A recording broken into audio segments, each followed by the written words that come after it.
Prepcast, sua dose semanal de motivação e conteúdo trabalhista.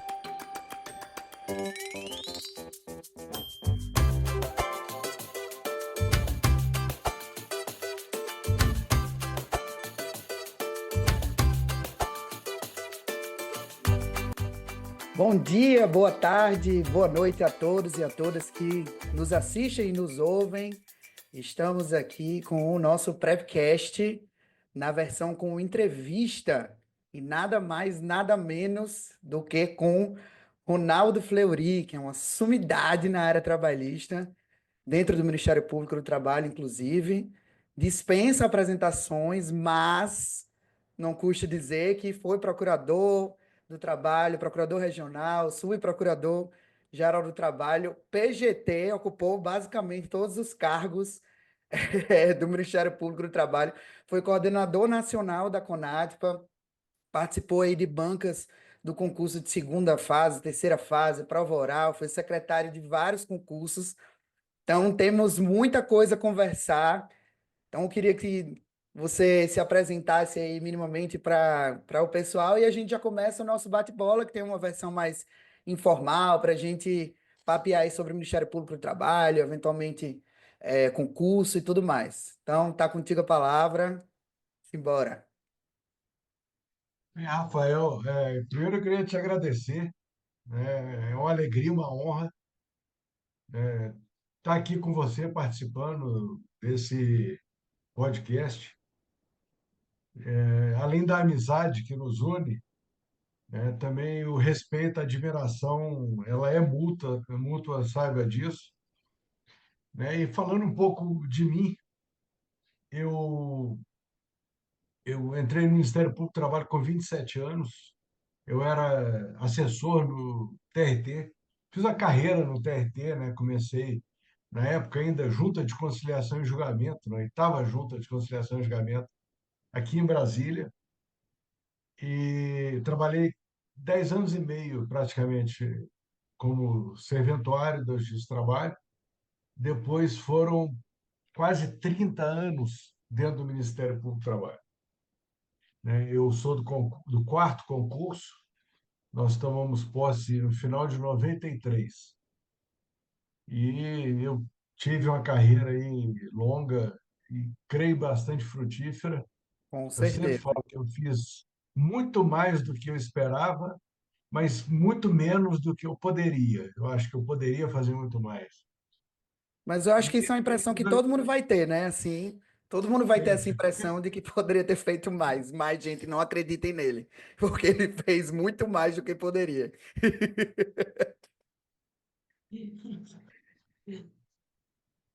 aí, em outubro de 2021, eu me aposentei, né, e desde janeiro de 2022 eu advogo.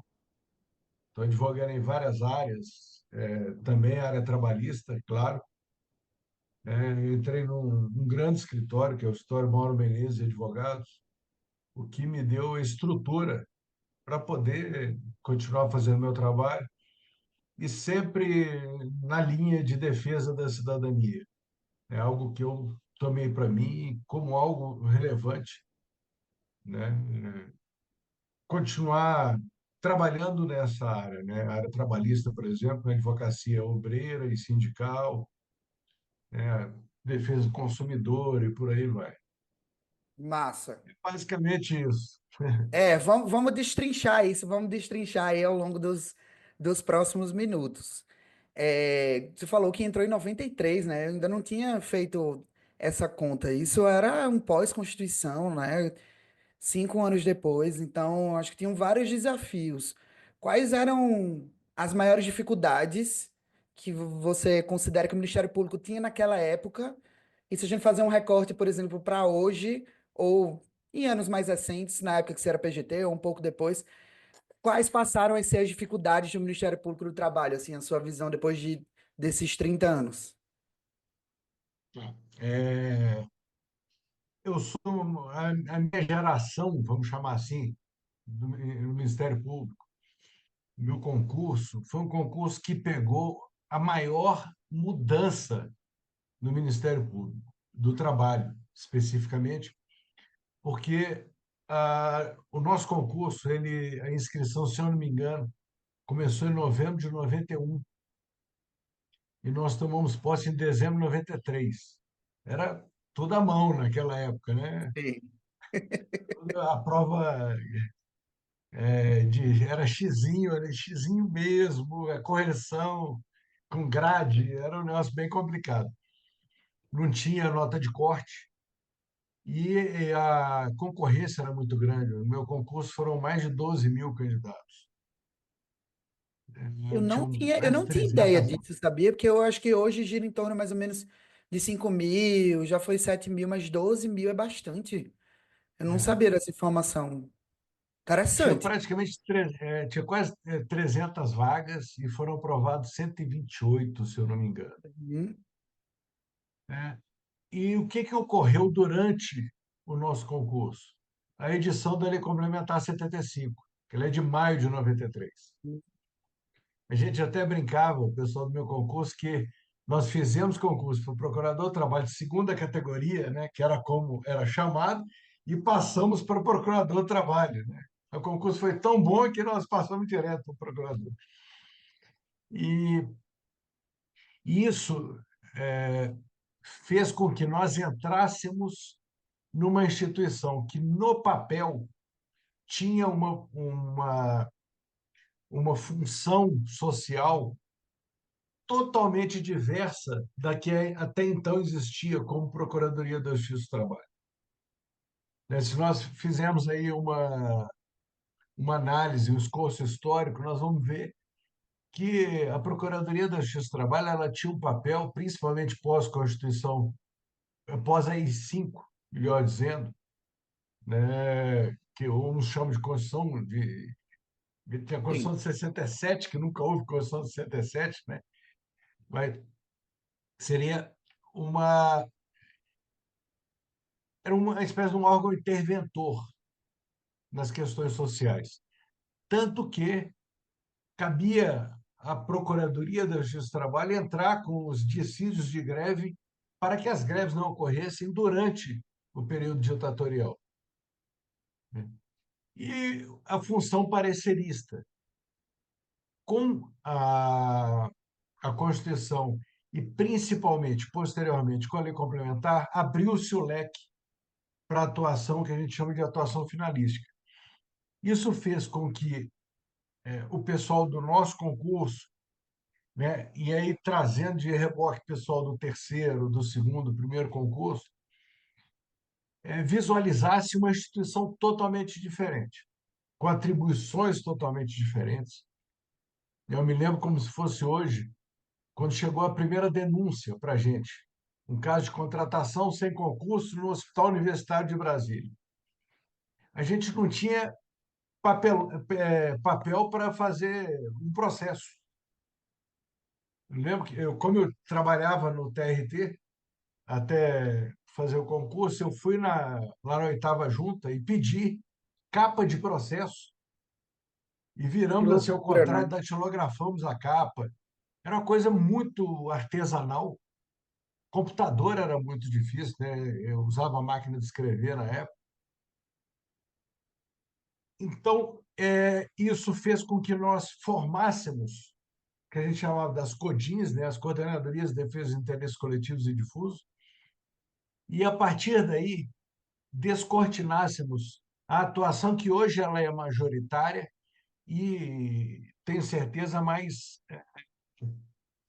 efetiva, a mais impactante na sociedade, que é a atuação finalística, né? Investigativa, atuação persecutória e o ajuizamento das ações. Só que isso cobrou um preço, e aí eu faço esse paralelo que você mencionou com o Ministério Público do Trabalho de hoje.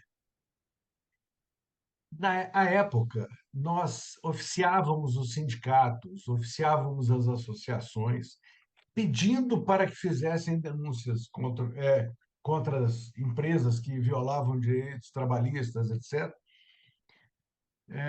E isso foi feito. Um trabalho muito bonito foi feito ao longo aí desses 30 anos. Só que isso gerou uma expectativa da sociedade e uma responsabilidade da instituição muito grande. Hoje, o Ministério Público do Trabalho ele tem essa respeitabilidade dos sindicatos, respeitabilidade da sociedade trabalhadora de modo geral, porque deu resultado, Uhum, porque deu respostas à sociedade. Mas isso, claro, gera uma expectativa cada vez maior. Cada vez mais essa mesma sociedade, essas mesmas entidades, instituições, vão buscar mais respostas. Então, aquilo que começou lá atrás, de forma muito artesanal, né, onde a gente discutia, bem, chegou a denúncia, está aqui, eu fiz o processo, e agora o que, que a gente faz? Ninguém sabia. E não tinha para quem perguntar, porque ninguém nunca tinha feito. e essa ideia de inquérito, vamos pensar, poder de requisição, isso a Lei Complementar 75 ela traz, mas era algo que foi sendo construída, né, essa ideia? Exatamente, o procedimento, né, do inquérito não está previsto na lei complementar. A lei Sim. complementar não fala, recebido inquérito, o procurador vai fazer isso, vai chamar a empresa, vai fazer audiência. Isso não existe na lei complementar. Isso foi criado. É, Nesse primeiro inquérito que chegou, da contratação sem concurso, eu confesso que o procedimento que eu usei foi o procedimento da reclamação trabalhista, que eu Uhum. conhecia. Sim. Então, eu abri prazo para que o hospital universitário apresentasse defesa, né, apresentasse testemunhas, que não sei, e fiz ali audiência de instrução. O próprio termo de ajustamento de conduta era algo que a gente não sabia como lidar com aquilo, Hum, né? E foi algo também construído. Estava previsto na Lei da Ação Civil Pública que a sua própria aplicabilidade para o Ministério Público da União havia questionamento na época, né? E a novidade não foi só para a gente. As sim. nossas primeiras atuações perante a magistratura, né, perante o judiciário, era um conflito, por exemplo, a questão do assento à direita do juiz. Uhum. Vários juízes não aceitavam aquilo. Não, não pode. Aqui em cima só fica o juiz, né, e o servidor. Você é parte, você tem que ficar lá embaixo. Não, né, aqui nós estamos defendendo o interesse público, a lei prevê, é uma prerrogativa, a gente não pode abrir mão, etc. Isso tudo gerou um impacto muito grande também perante o judiciário. Eu me recordo, uma vez, tinha um juiz, um desembargador do TRT aqui em Brasília, ele já faleceu, o doutor Erasto, foi o primeiro presidente do TRT, que era o decano, e ele era uma pessoa muito. Ele era imprevisível, mas divertido, né? E assim, quando ele fica, a gente brincava, quando ele fazia careta, assim, ele botava assim, o nariz assim, empinava, a gente nem cumprimentava, porque ele estava bravo. Ah, E um dia eu já procurador, eu estava entrando ali na antessala da turma, da primeira turma do TRT, e o doutor Erasto estava aos berros, falando que era um absurdo esse procurador agora querendo ser advogado, entrando com embargos declaratórios, que isso não existia, que não sei o quê, tá? E o procurador maluco era esse aqui que nos fala, né? Que estava entrando, inclusive. Aí, como eu conhecia, eu não falei nada, esperei. Chegou na sessão, foi julgar, e não, porque embasgatório não pode, excelência.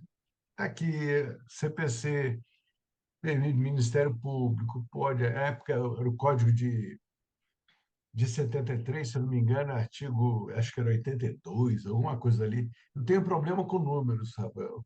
Se mas está eu tudo consegui errar ótimo. Não todos os lembrar números, número de artigo tá permitido. mas eu consegui errar todos. Então, assim, nós tivemos que vencer até essas barreiras, né? Da própria aceitação do Ministério Público perante o Judiciário.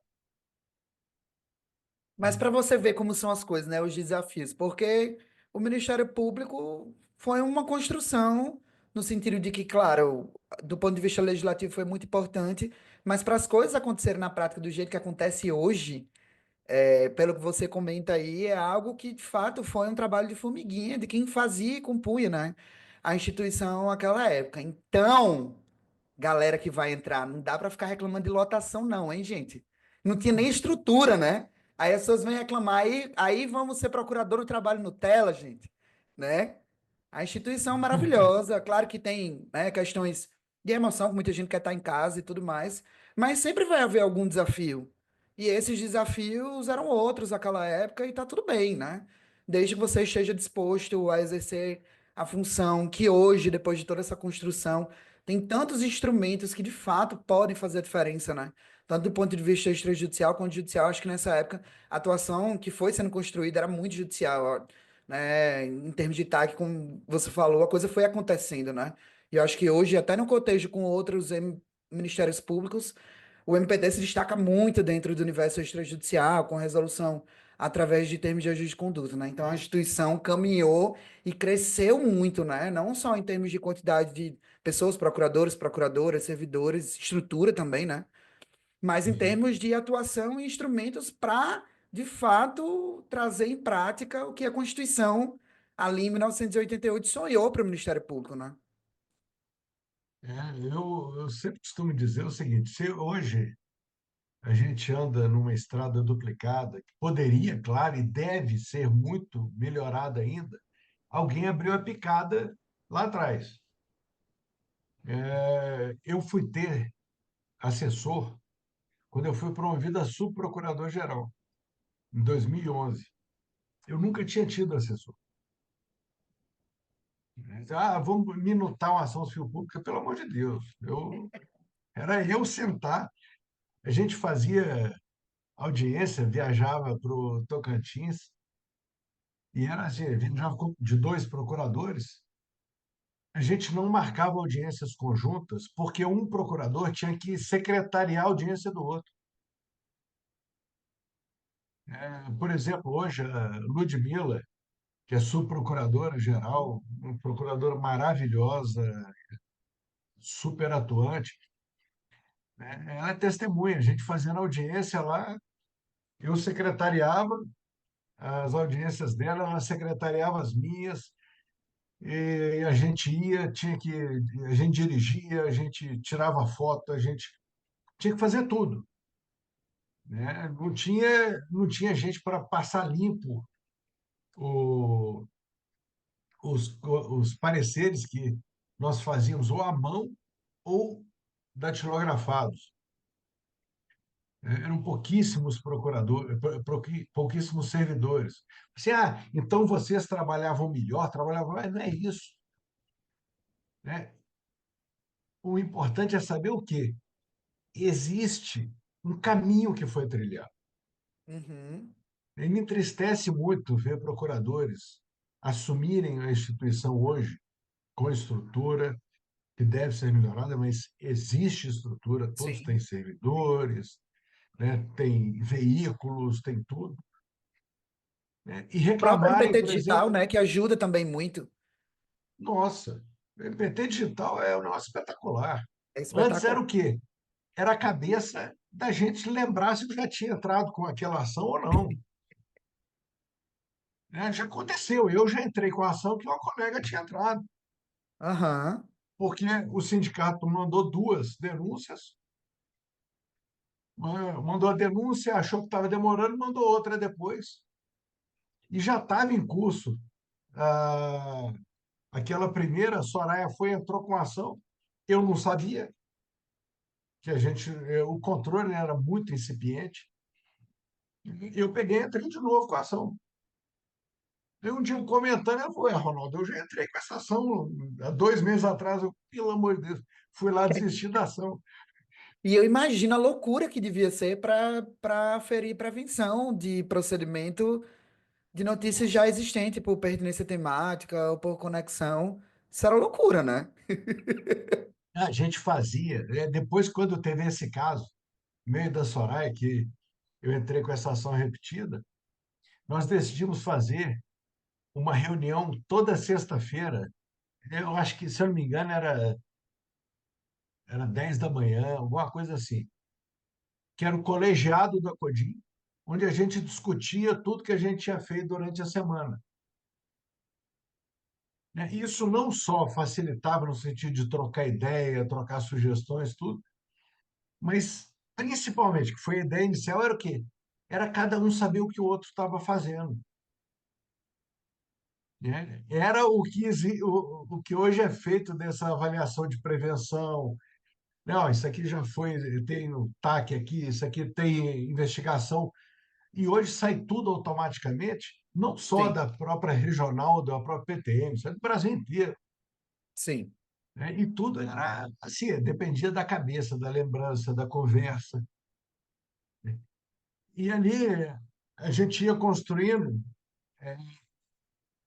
essa forma de atuar, que depois foi dando origem ao que existe hoje, né? A própria MPT Digital é uma coisa muito valiosa para o Ministério Público do Trabalho, motivo de muito orgulho, porque o MPT Digital não foi comprado de uma empresa Sim, que criou o sistema, não, foi feito por nós, por procuradores. E eu sempre falava isso quando eu era procurador-geral do trabalho, que o MPT digital ele tinha vida própria, porque ele podia ser, só um minutinho, tocou aqui o telefone, sem ele problema. podia ser mexido a toda hora, Sim, ele podia ser inovado, ele podia ser alterado de acordo com as coisas que iam acontecendo no dia a dia. E sobre a questão de lotação também que você falou, né? A Nutella que eu quero passar, mas eu quero ficar perto da minha cidade. Até tem uma brincadeira, num dos concursos, ele estava com o ministro Lélio, ele estava na banca, aí ele falou que esse desejo de lotação ele varia de acordo com a fase do concurso. quando tá na oral Até, é louco, né? não, até a primeira fase, eu vou para qualquer lugar. Eu vou para o Afeganistão, para o Irã, pode me mandar para qualquer lugar que eu vou, não estou nem aí. Eu quero é passar. Aí na segunda fase, falou, não, assim, poxa, eu quero pelo menos uma cidade que tenha ali um aeroporto. Na terceira fase, ele já quer ficar numa capital. Não, Porto Velho, Manaus, pô, tá legal, tá bom. Né? A quarta é Na títulos, oral. né? Ah, Na tá. oral, ele fala, não, eu tenho que ficar no máximo a 100 quilômetros da minha cidade. Difícil, né? Agora, minha Sim, galera. E tá tudo ótimo. Tudo vai se desenrolando como tem que ser, né? E a onda é claro. essa. E tem que ter consciência, está fazendo concurso nacional. É uma opção. Sim, É você, Rafael, pô, eu lembro você lá no norte.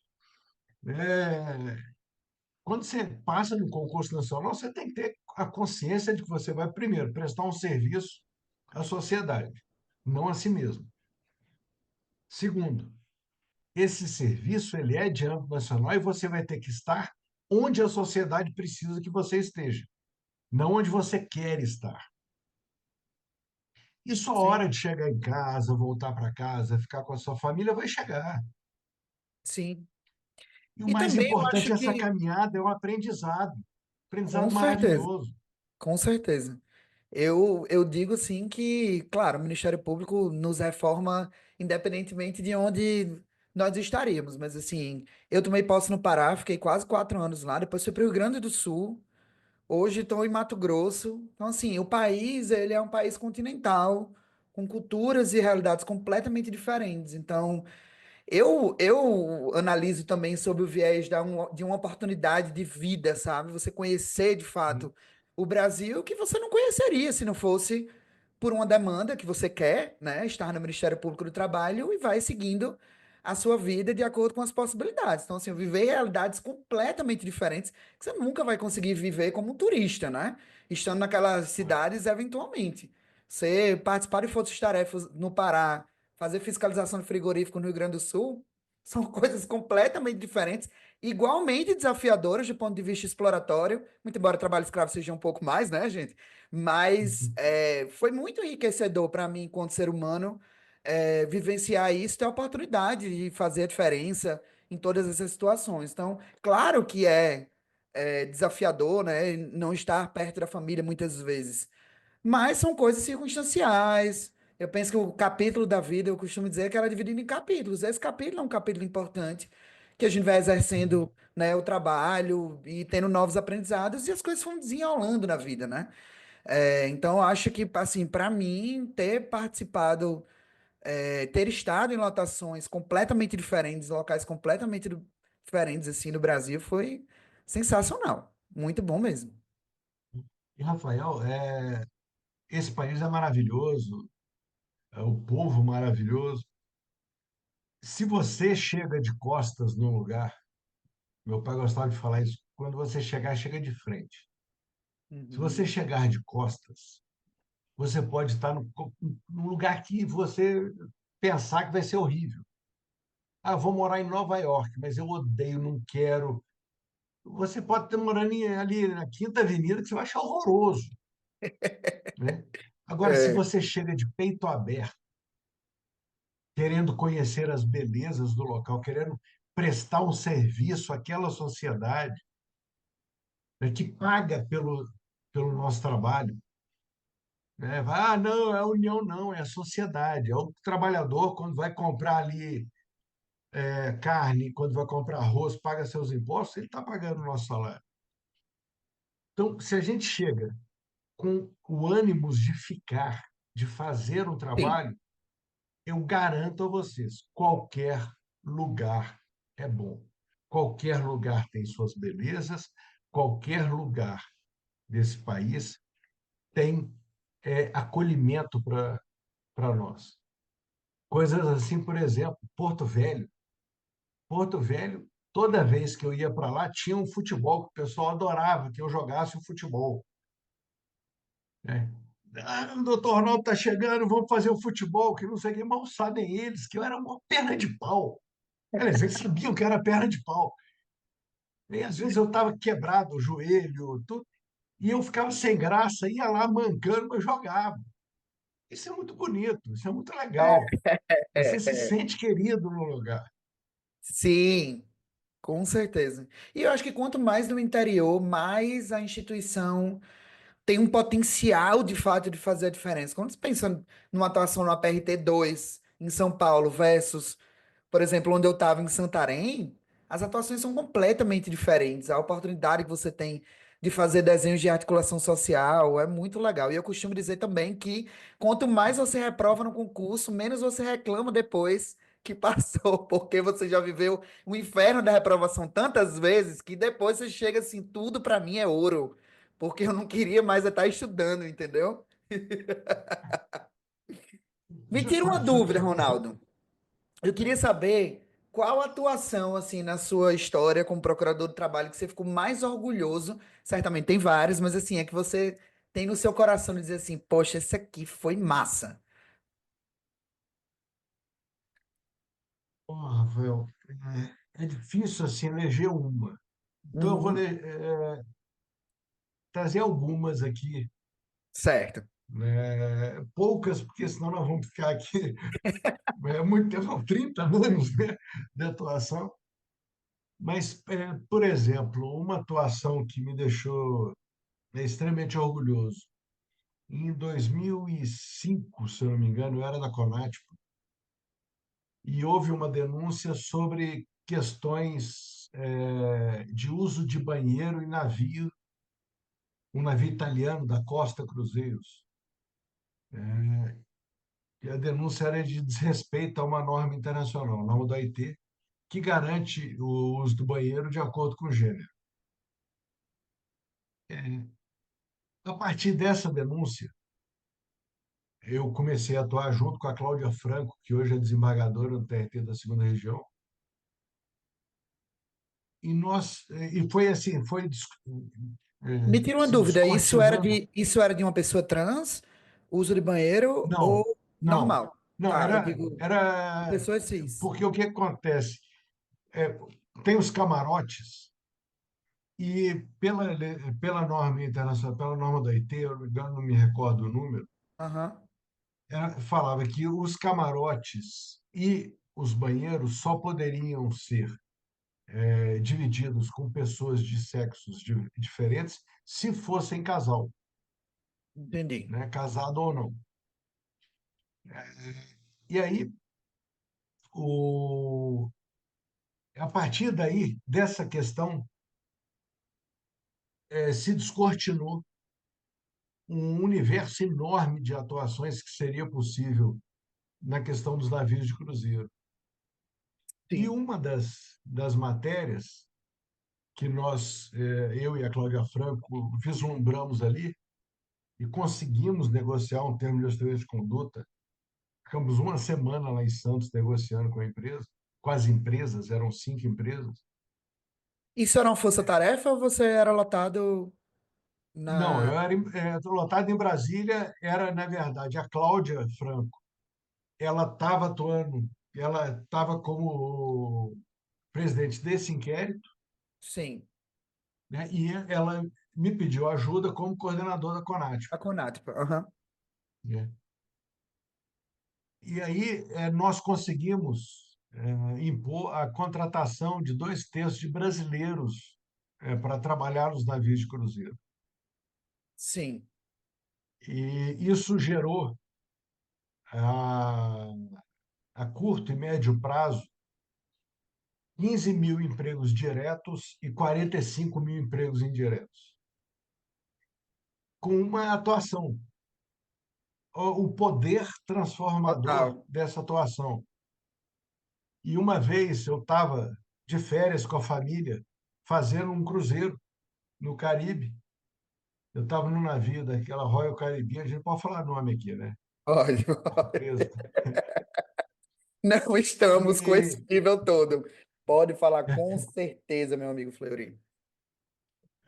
e aí eu estava no restaurante com a minha família e comecei a bater papo com um garçom que era búlgaro. Ele viu que a gente era brasileiro, veio perguntar sobre a Dilma, que era presidente à época. Falou, ela é búlgara, né? Tudo, eu expliquei os pais dela, tudo. E ele falou, ó, eu tenho inveja do Brasil. Por que que você tem inveja do Brasil?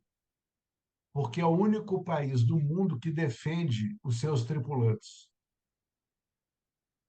E pegou, me contou tudo que estava no TAC que eu tinha firmado. Um Que loucura, trabalhador né? búlgaro que nunca tinha ido ao Brasil. Isso eu fiquei numa alegria, assim, pelo reconhecimento Aham. e pela criação de 45 mil empregos indiretos, 15 mil diretos, né? Outra atuação também que Só antes eu de você avançar, uma coisa bem interessante, né? Eu penso que o Ministério Público do Trabalho e a área trabalhista, de um modo geral, quando a gente pensa nacionalmente, isso é muito interessante, né? O quanto a gente avançou, avança e se especializa, porque quando a gente fala em normas da OIT, se vocês for pensar mundialmente, né? Isso é muito bem discutido e consolidado no sentido de existirem as convenções. E aí, quando a gente fala em navios, de cruzeiro, em que existe todo um conflito de lei, no tempo e no espaço e tudo mais, fica uma coisa, se não houver instituições fortes, compromissadas com a afirmação de direitos humanos na área trabalhista, fica muito difícil, né? Então, eu acho que isso é muito reflexo também do fato de, claro, né? Você ser muito forte na CONATPA, mas também do fato de existir, aqui no Brasil instituições que sejam compromissadas com isso, pensando em legislação internacional. Porque se nesses países, nesses outros países, esses navios estão em todos os países do mundo, Estados Unidos, Caribe, Europa. Se não houver, simplesmente a legislação não é aplicada, né? E essa dificuldade de Isso. fiscalização é um convite a irregularidades, né? E aí de toda sorte, né? De meio ambiente do trabalho, de discriminação, jornada. Então, certamente eu acho que faz a diferença ter uma instituição que tem um compromisso com a área trabalhista, né? Faz toda a diferença, Raíssa, toda a diferença. E isso eu garanto a você e seus alunos, porque eu tive o privilégio de, como Procurador-Geral do Trabalho, ficar 4 anos com uma atuação muito intensa internacional. Isso foi uma das pautas da Uhum, nossa gestão, foi a internacionalização do Ministério Público do Trabalho. E eu digo que eu conheci como funciona o sistema de, de persecução em uma boa parte dos países do mundo. O que mais aproxima do Brasil, do nosso Ministério Público do Trabalho, e quando eu falo que mais aproxima, ainda está muito distante, tá? É um, é um instituto que, por incrível que pareça, australiano. Eu não vou me recordar agora o nome, mas se não é, não sei o que, Labor Ombudsman. uhum, Eles entraram com uma ação contra aquele 7-Eleven por aham, exploração de imigrantes. Muito interessante essa ação. Nós tivemos a oportunidade de fazer um intercâmbio muito grande de, de atuações, de informações, e todos os países ficavam absolutamente impressionados e bem impressionados com a nossa formatação de órgão de persecução trabalhista. Eu me lembro, eu participando em Singapura em 2017 do Congresso Mundial de Saúde e Segurança do Trabalho. A nossa palestra foi a última, a que encerrou o congresso. E nós mostramos lá o Observatório de sim. Saúde e Segurança do Trabalho.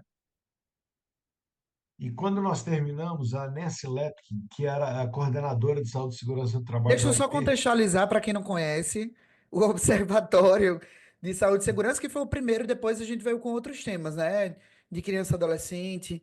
Ele é basicamente um compilado de dados oficiais, mas que a visualização dele é muito interessante. A gente tem a possibilidade de trazer vários filtros, então, para quem não conhece, o Observatório de Saúde e Segurança do Trabalho lá e tem os outros temas também. Então é algo bem legal, assim, em termos de obtenção de dados. Acho que a visualização das coisas é muito boa também. E aí, conte, então, quando você chegou lá, eu acho que vale a pena. Quem quiser entrar, né, é aberto, total. é smart, se eu não me engano, é Artilab. smartlabbr.org, não é isso?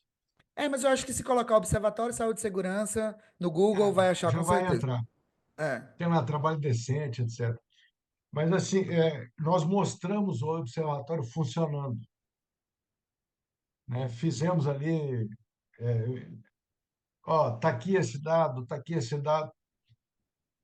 A Nancy Lepkin, ela foi secretária de trabalho na época do governo Obama, depois Uhum, foi para a OIT, como coordenadora de saúde e segurança do trabalho. Hoje eu não sei onde ela está, ela tinha voltado para os Estados Unidos. E ela falou: o nosso próximo encontro é em 2021, que acabou não acontecendo por conta da pandemia. aham, Nosso próximo encontro será em 2021 no Canadá. E o tema é o uso de dados na defesa da saúde e segurança do trabalhador. Esse órgão do Brasil, o Ministério Público do Trabalho do Brasil, já está em 2021. Essa sim. palestra poderia ser dada em 2021. E isso assim, foi um motivo de orgulho Total. tremendo para a gente.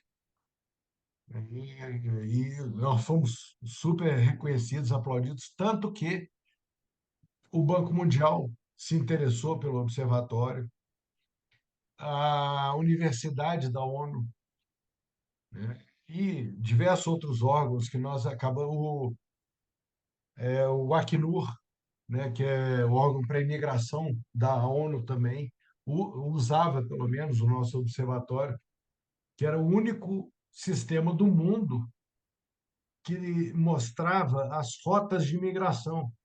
O Aham. observatório ele mostra as rotas de onde sai, a quantidade que sai para onde vai.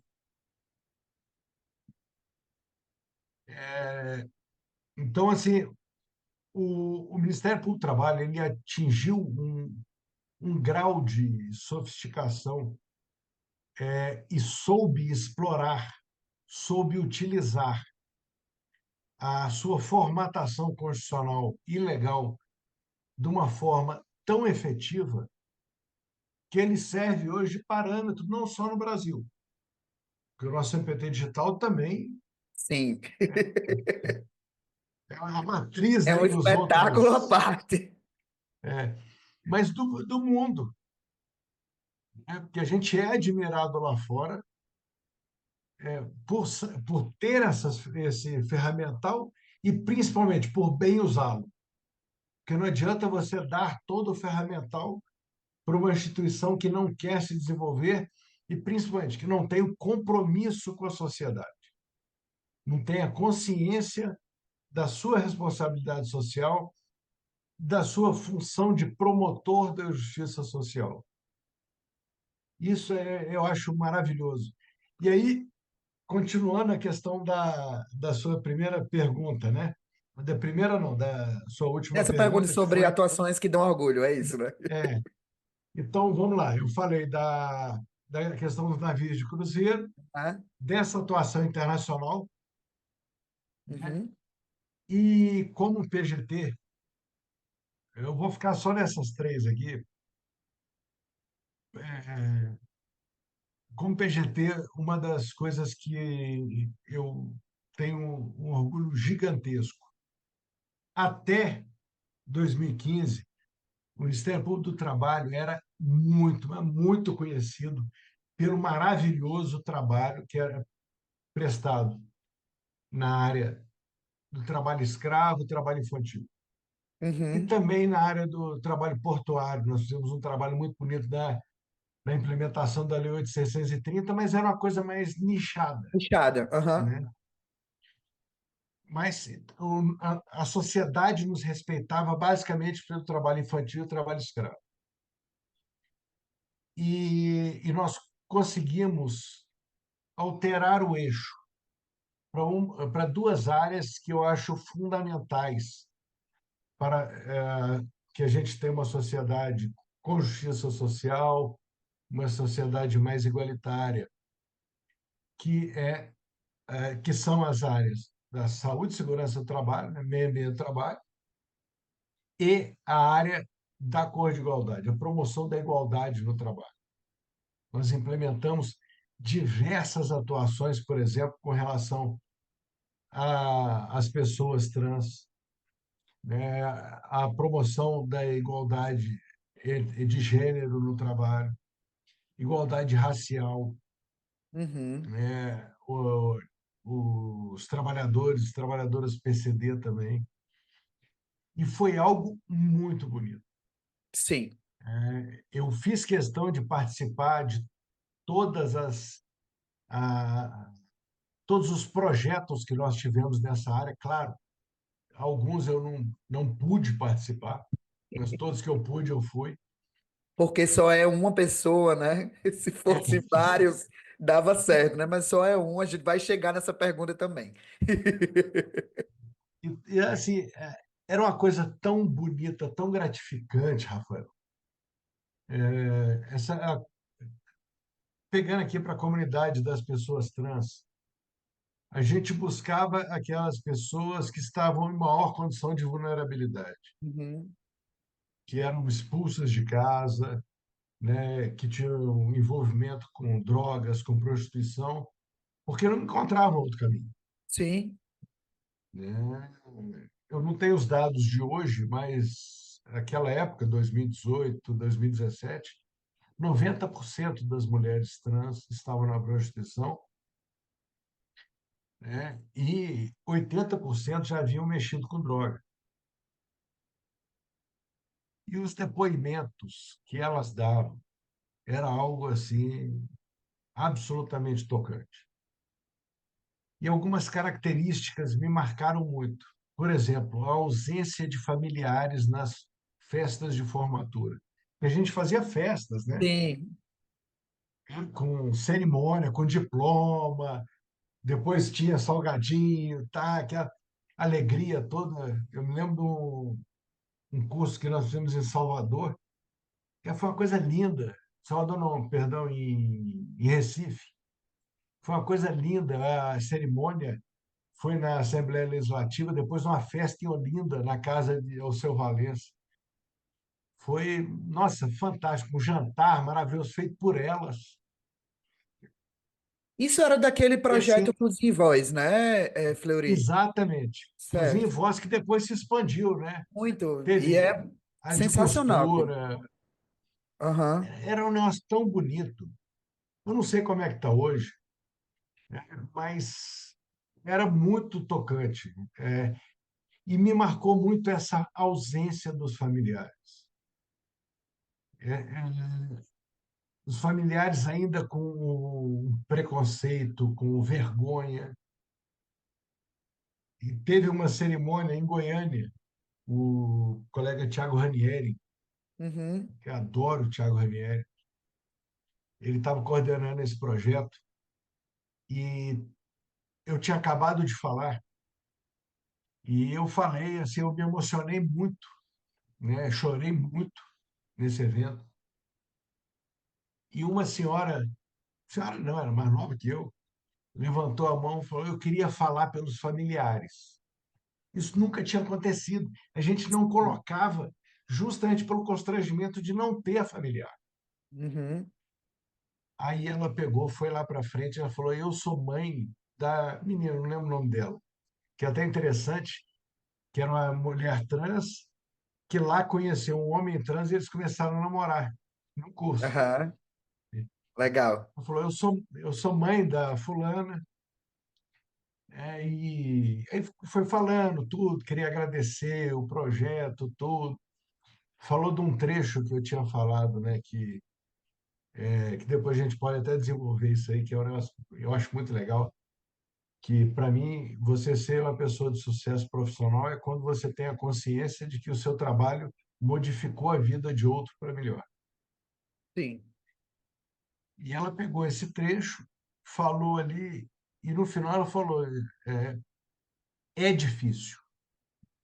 Para mim é difícil. Todo dia eu acordo, eu tenho que me conscientizar que o meu filho não é meu filho, é minha filha. Uhum. E ela fez uma declaração de amor para a filha, eu até, você tem tanto tempo isso, eu me emocionei agora. Isso é muito bom, é sensacional. Nessa turma, era uma turma que o curso foi de costura, que tem um polo Aham. de costura muito forte em Goiás, né? E quando ia começar a cerimônia, eu perguntei para o Tiago, falei: Tiago, todas já estão empregadas? Ele falou: Ronaldo, faltam quatro. E aí tinha ali os empresários que contrataram elas, estavam ali, que eu tinha pedido para chamá-los, que eu queria homenageá-los. Aí chamei os empresários e falei: ó, estão faltando quatro. Quem é que vai resolver isso aqui? Que eu não saio Eu não daqui. vou, eu não vou fazer uma formatura e vocês vão deixar quatro. Contratam 36 e deixam quatro? Como assim? É. Aí um falou: não, eu contrato mais um, outro. Conseguimos contratar todas. Contratar não, que todas fossem contratadas. Assim, isso dá a gente uma alegria, Com certeza. um bem-estar, uma sensação de dever cumprido.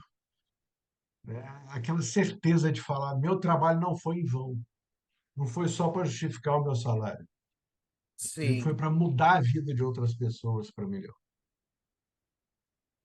E Eu eu acho que acho esses que três no podem. MPT, eu acho que no MPT, tudo isso da construção, de como o órgão é visto internacionalmente, tudo isso está um pouco conectado com o fato de que, e eu penso muito sobre isso, eu penso que as pessoas realmente entram nessa área e estudam para esse concurso, que é tão difícil no final das contas, porque elas de fato são apaixonadas.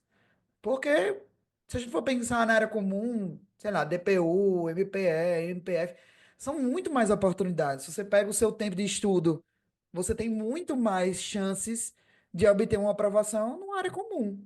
Mas as pessoas de fato estudam para a área trabalhista, especialmente para o Ministério Público do Trabalho, porque elas gostam, né, dessa área. Isso faz muita diferença no dia a dia na condição de procurador ou procuradora do trabalho, porque realmente a gente acredita mesmo, né, naquilo que a gente faz. E isso toma forma no mundo prático, fazendo de fato a diferença na vida das pessoas, porque a gente trabalha com e exclusivamente justiça social, né? A gente não tem um lado criminal do Ministério Público do Trabalho. Eu acho até que isso contribui muito para uma atuação extrajudicial do Ministério Público, porque 100% dos nossos procedimentos, quando a gente fala notícia de fato, investigação, eles são extrajudicializáveis no sentido de resolução, né? Então, isso traz muita efetividade para a atuação do Ministério Público, e muitas vezes a gente encurta muitas coisas, né?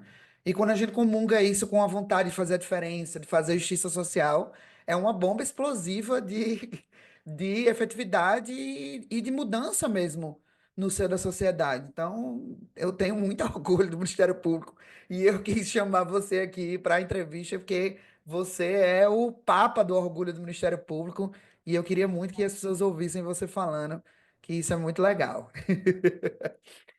Deixa eu lhe perguntar uma coisa: Obrigado. como é a agenda do PGT? Que eu quero saber Nossa, quantos anos de vida você perdeu depois dos 4 anos de PGT. foi a minha sorte, é que eu já entrei com o PGT careca. Então não tinha mais cabelo para perder. Loucura, né? É, é algo assim absurdo, absurdo.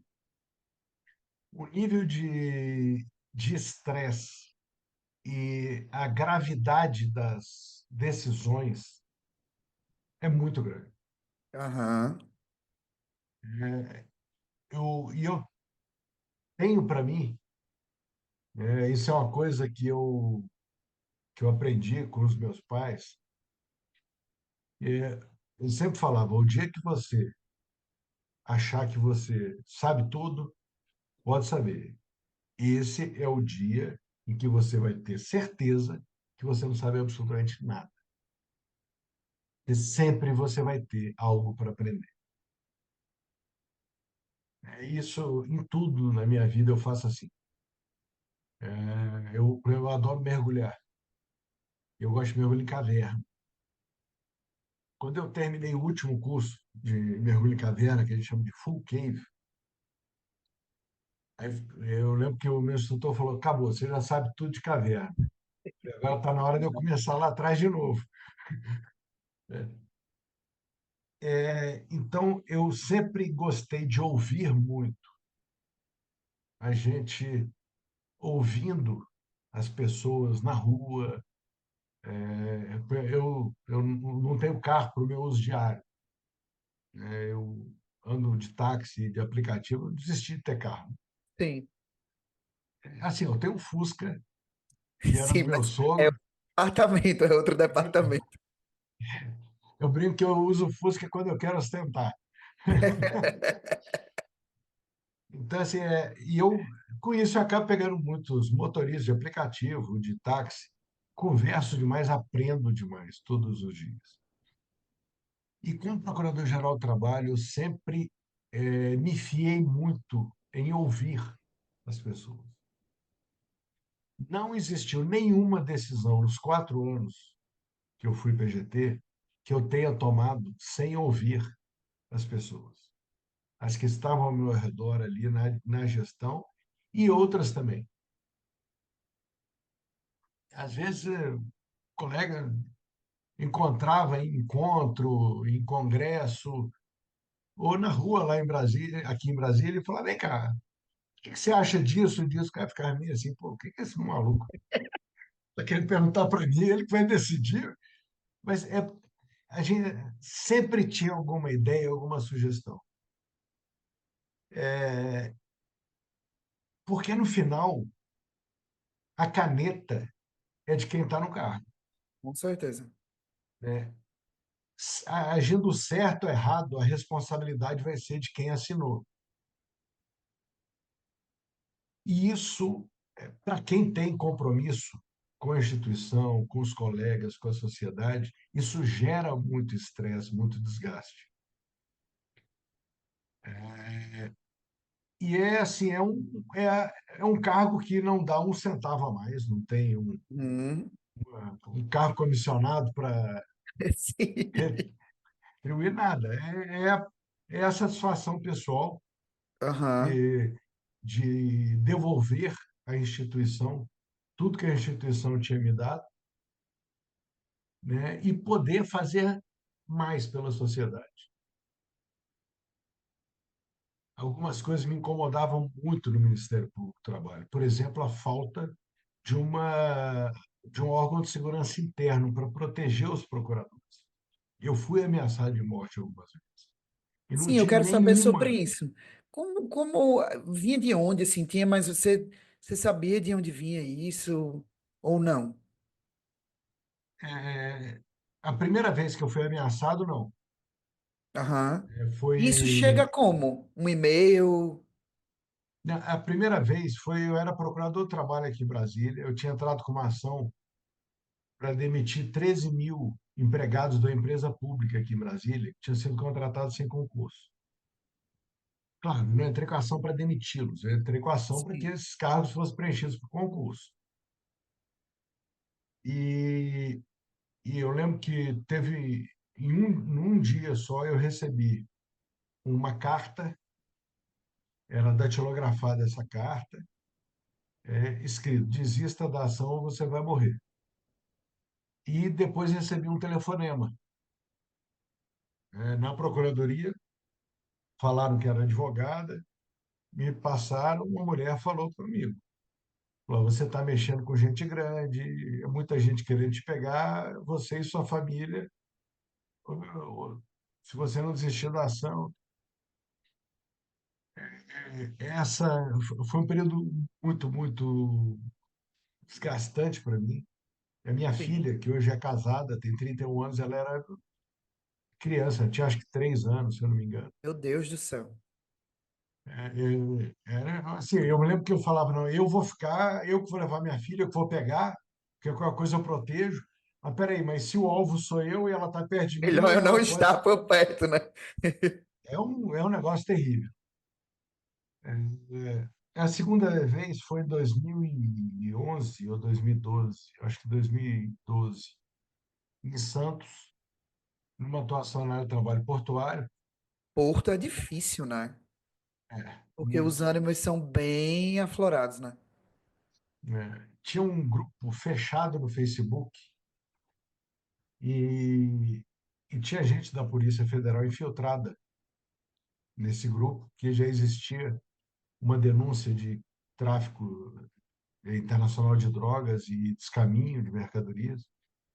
E teve uma mensagem ali que era o, o enterro que fizeram. Eu fui enterrado 3 vezes lá em Santos, simbolicamente. E fui o boneco do Judas também uma vez. E ali a pessoa colocou a mensagem falando que este enterro foi simbólico, mas o próximo estarão no caixão os procuradores Ronaldo Fleury e Glaucio Oliveira, que é o nosso diretor-geral hoje, né? Sim. Também atuava ali na área portuária. Só que aí, como era no grupo Facebook, foi identificada a pessoa, né? Ela sofreu um processo criminal, foi condenada, acabou num acordo, foi feito um acordo com o Ministério Público, né? Houve um pedido de desculpas, etc. Mas assim é extremamente desgastante e o pior Muito. era a falta de apoio da instituição, porque não existia estrutura. Sim, Não é que não vou dar apoio porque eu não quero, não era isso, é porque não existia. Então, uma das coisas que me levaram a lutar para ser procurador-geral foi dar aos meus colegas procuradores aquilo que eu não tive, que é um apoio da instituição para que eles se sentissem seguros para atuar, né? E aí, voltando na pergunta sobre a questão de ser procurador-geral, no começo, principalmente, o tanto de coisa que nós criamos ali, a parte administrativa, nós reestruturamos para profissionalizar a atuação administrativa. Isso fez com que eu ganhasse uma diabetes. Na verdade, eu antecipei, né? Meus pais eram diabéticos. Porque eu não me alimentava direito. Era, sei sim. lá, 4 horas da tarde eu lembrava que eu tinha que almoçar. Aí eu pedia 2 tapiocas e comia. Era assim, Loucura. muitas viagens. Sim. E quando eu estava em Brasília, normalmente eu saía da procuradoria meia-noite, meia-noite e meia, 1 hora. O meu filho mais novo, Felipe, hoje ele está com 21 anos, ele tem 2,08 m, né? Eu tenho Tô noventa e ligado, eu já cinco vi ele ao vivo, é uma loucura, gente. É, é enorme. Quando eu assumi, ele tinha 11 anos. Como é que é? 2015, ele tinha 11 anos. Quando eu saí do cargo de PGT, ele tinha 15 anos. Eu não vi ele me passando. Sim. Eu lembro um dia, eu entrei no elevador dando bronca nele, alguma bobagem que ele fez. Aí eu parei, eu falei, cara, eu tô olhando para cima. É muita doação, né? Assim, no final das contas. Muito. Muita doação. Não me arrependo, valeu a pena. Claro. Agora, por exemplo, eu falo isso, para mim, 4 anos é muito, 2 anos é pouco. Então, para mim, o mandato deveria ser 3 anos sem Tem recondução. recondução. Seria, para mim, o ideal. Interessante. É, eu acho interessante que eu fui procurador por escolha da categoria, né? Uhum. Eu fui Mais mais votado. votado nas 2 vezes que eu fui nomeado. As outras duas que eu concorri, eu, por não ter sido mais votado, eu expressamente renunciei à minha candidatura, Sim. para que o meu compromisso fosse com a categoria, com os colegas, né? E eu não tivesse nenhum problema em falar não para um procurador-geral da República, para um presidente da Sim. República, né? Para um presidente do TST, o que fosse. E ninguém me ajudou e me fez chegar onde eu cheguei. Eu cheguei lá porque os colegas quiseram. Sim. Isso eu acho que, para mim, era muito importante, né? Para me dar essa legitimidade para que eu fizesse isso.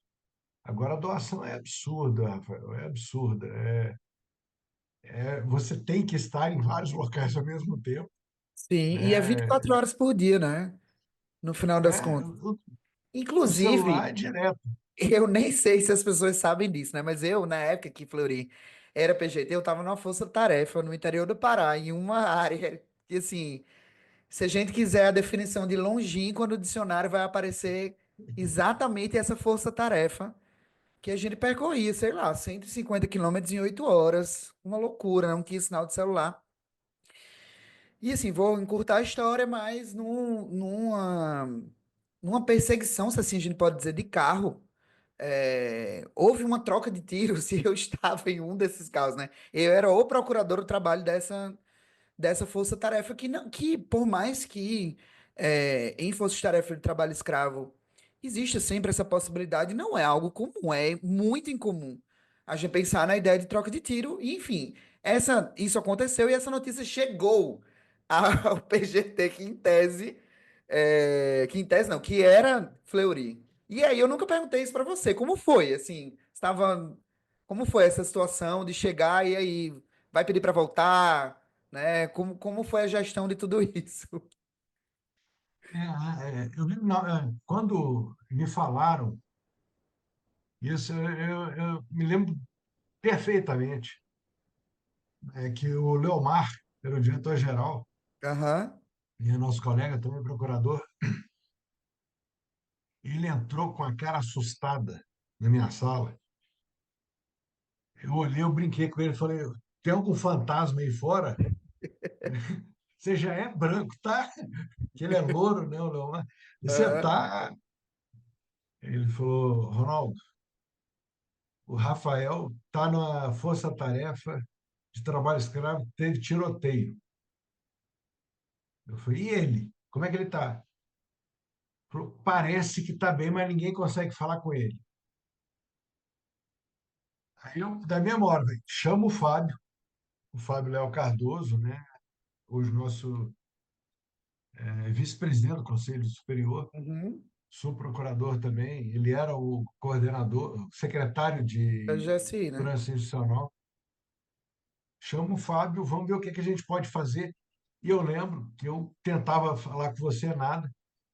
Aí eu falei com o seu xará, né, o Rafael, que era meu chefe de Sim. gabinete. Falei, planta no telefone, vamos tentar falar com ele de qualquer jeito. E a maior agonia foi que a gente não conseguia falar, porque onde você estava não Tinha tinha sinal. informação. Era. E não tinha nem onde a gente estava alojado, né? Não é que assim, a gente ia fazer fiscalização e quando voltava, tinha sinal. Não, não tinha sinal em lugar nenhum. O único lugar era como se fosse uma cigarreira, assim, um lugarzinho que a pessoa, como se fosse tivesse um telefone satelital. Enfim, era realmente uma coisa meio incomunicável mesmo, né? E isso envolvia Foi. outras instituições também, né? A PRF, o Ministério do Trabalho. Então, assim, era o MPT, mas era o Executivo, era a Polícia Rodoviária Federal, eram várias coisas acontecendo ao mesmo tempo, né? Eu lembro que eu falei, quando eu conversei com você, eu acho que, se eu não me engano, você estava num hotelzinho que Uhum. vocês conseguiram Já achar tinha lá. isso, exato. Que eu falei, Rafael, como é que você está? Você está bem, tudo? O pessoal da equipe, alguém foi atingido? Não, está tudo bem, ninguém foi atingido. Eu falei, vem embora agora. Aí você falou, eu não tenho como ir, eu estou no meio do Não nada. tem como ir. É. E, e lá, no final das contas, tem outras instituições, né? Então as coisas são meio desenhadas ali na hora, mas de fato tinha essa limitação geográfica e aí depois a gente conseguiu ir embora, mas é complicado, né? E nós conseguimos depois, essa situação que você viveu, inclusive, foi uma das coisas que nos fez antecipar projetos que a gente tinha na área de segurança institucional, e a partir de então nós conseguimos colocar agentes da nossa segurança Sim. institucional nas equipes de combate ao trabalho escravo. E colete Porque a também, Polícia né? A prova de Rodoviária bala. Colete é a prova de é, bala. Tem que ter, é né, gente? colete à prova de bala. Que uma coisa importante que as pessoas tenham consciência: a Polícia Federal ou a Polícia Rodoviária Federal, ele está ali para proteger a operação, Uhum. né? O agente ia com a função, o nosso agente, né, de segurança institucional, ele ia com a função de proteger o procurador, ou a procuradora, obviamente, né, que estavam naquela operação. E sempre nessa ideia de dar ao membro a segurança para realizar, para praticar o seu trabalho, para realizar o seu trabalho, para fazer tudo que deve ser feito da forma mais segura, mais tranquila possível. A gente sabe que nem sempre essa tranquilidade é possível, mas cabe ao gestor fornecer todos os meios para que isso ocorra, Sim. né?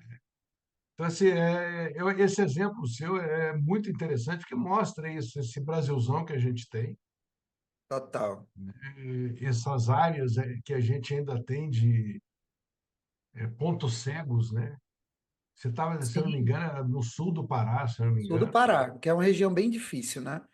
É, Quanto mais longínquo o lugar, mais, e você sabe que também viveu 1 milhão de vezes, mas para a nossa audiência, né? O porte legal de arma é algo muito normal, né? Nesses lugares, porque é uma terra sem lei. E assim, a presença de instituições federais é algo muito excepcional nesses lugares, né? Então, isso é bem interessante do ponto de vista de efeito pedagógico, a atuação do Ministério Público, porque eles não sabem nem o que são as instituições. Quando a gente chega lá, a gente marca terreno. Isso é muito importante, né? São regiões onde ainda vigora a lei do mais forte, Com certeza. porque o Estado não está lá presente, Uhum. né? O Estado não está presente para regular a vida em sociedade ali. Então, quando a gente chega, é o Estado chegando, o Estado mostrando que as pessoas têm direitos, que as pessoas têm deveres, e isso às vezes assusta. A primeira operação que eu fiz de trabalho escravo foi em 94, olha só. Não Logo no tinha, início, né? não tinha Conaet, era um nada. E nós fomos em Filadélfia, no Tocantins. Eu já ia dizer, nos Estados Viemos Unidos, gente. Filadélfia do Tocantins. Tem Nova Carolina no Piauí também. Ali, Carolina do Norte no Piauí. Eu lembro que nós fomos lá em Filadélfia, foram quase 4 horas de estrada de chão. Hoje já tem asfalto até Filadélfia. Fica a 190 quilômetros de Araguaína, se eu não me engano. E nós chegamos na fazenda, a fazenda estava há 20 anos sem nenhum proprietário aparecer na fazenda. A pessoa que tomava conta da fazenda, ela nunca tinha ido em nenhuma cidade que não fosse Araguaína. Olha que coisa maluca, parece um filme. É muito doido isso, né? Aí fala, não, você tem que assinar carteira de trabalho. O que é carteira de trabalho? Nós encaminhamos Paralelo, né? essa pessoa e os outros trabalhadores lá para a Defensoria Pública para eles entrarem com os campeão. O dono da fazenda tinha morrido há mais de 20 anos e a gente não sabia a data exata. Sabia que era mais de 20 anos porque um dos trabalhadores falou: não, ele morreu antes do meu filho nascer. E meu filho já casou e só podia casar depois de 21. Então eu sei que tem mais de Parâmetros, 21 né? anos. Olha como é que funciona a coisa. Então, assim, esse Brasilzão e cabe a gente explorar. E é muito bom, isso é muito Muito. gratificante. Esses perrengues que você passou, Rafael, que eu já passei, Maravilhoso. é sensacional. São histórias que a gente está Totalmente. contando agora, né? Eu já, 3 anos e pouco, já aposentado, rememorando essas histórias, é bom demais. É a nossa vida, Com né? certeza. E é muito bom que a parte da vida que é o trabalho é uma fonte de satisfação, né? Que muitas vezes, para sobreviver e enfim, ser remunerado, aquilo vira apenas o trabalho em si, né? E aqui é uma fonte de satisfação. Então, é muito legal, né? Tá aqui no Ministério Público do Trabalho ou até em outras carreiras também. Mas, enfim. Vamos conversar agora sobre quando você era secretário do concurso. Você tem uma carreira, né? Para além da carreira na atividade finalística e, se assim a gente pode dizer, na administração do Ministério Público do Trabalho, Fleury tem uma carreira no mundo dos concursos do Ministério Público do Trabalho. Me fala aí, qual é a atividade de um secretário de concurso? Porque eu acho que você foi secretário de concurso, que é uns 3 anos, eu não sei direito. Foram 4 anos, Quatro, né? né? 4 concursos que eu Quatro concursos. secretariei. Eu fui de banca, eu já tinha sido de banca em alguns concursos para magistratura, e depois fui de 4 bancas de concurso para procurador, uma como membro e 3 como procurador-geral, né, presidindo a banca. Mas, como secretário, eu me lembro que a Sandra Lia, na época era procuradora-geral, uma a única mulher procuradora-geral, e assim um marco para a instituição. Ela mudou a instituição. Sim. E Interiorização ela foi me bem chamou, Sandra Lia, né? bem. E tinha um colega nosso, Antônio Luiz, hoje já aposentado, que era o secretário do concurso. Talvez não, ele é com certeza a pessoa mais organizada que eu já vi na minha vida.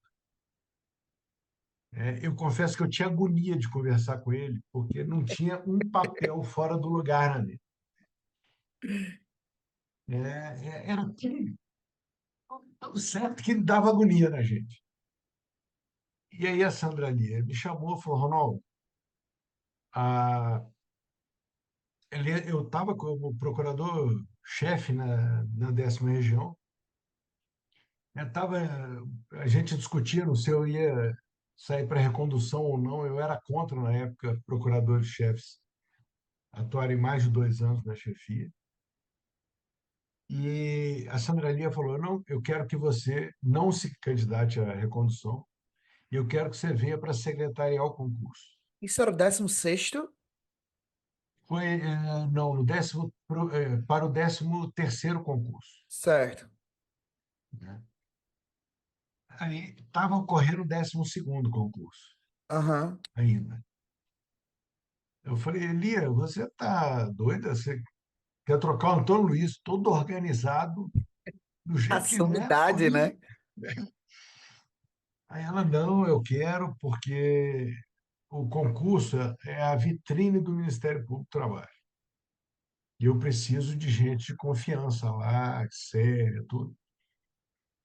E eu falei, bem, sério, de confiança eu sou. Então, vamos lá, não sou E esses organizado, foram os mas... requisitos, eu tô dentro então, É, né?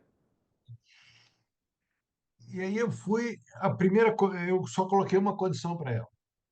Eu falei, eu quero participar do 12º para eu aprender com o Antônio Luiz, Sim. né? E ela me colocou como membro auxiliar. Eu acompanhei todo o 12º concurso e eu secretariei 13º, 14º, 15º, 16º. E é uma experiência fantástica, fantástica, por vários motivos, Uhum. vários. Motivos bons, motivos ruins, Quero mas saber, é um quero saber. aprendizado, Rafael, é impressionante. Tem histórias assim muito engraçadas. Eu sempre fui muito informal, né? Você sabe disso. Sim, somos É, da mesma escola da exatamente. informalidade. Sim, em eventos do Ministério Público, congresso, eu nunca chamei colega de doutor e não deixava que me chamassem de doutor, Isso é muito né? legal no Ministério Público, né? Porque essa ideia da independência funcional e da ausência de hierarquia, ela não é teoria, ela é na prática mesmo, né? Exatamente.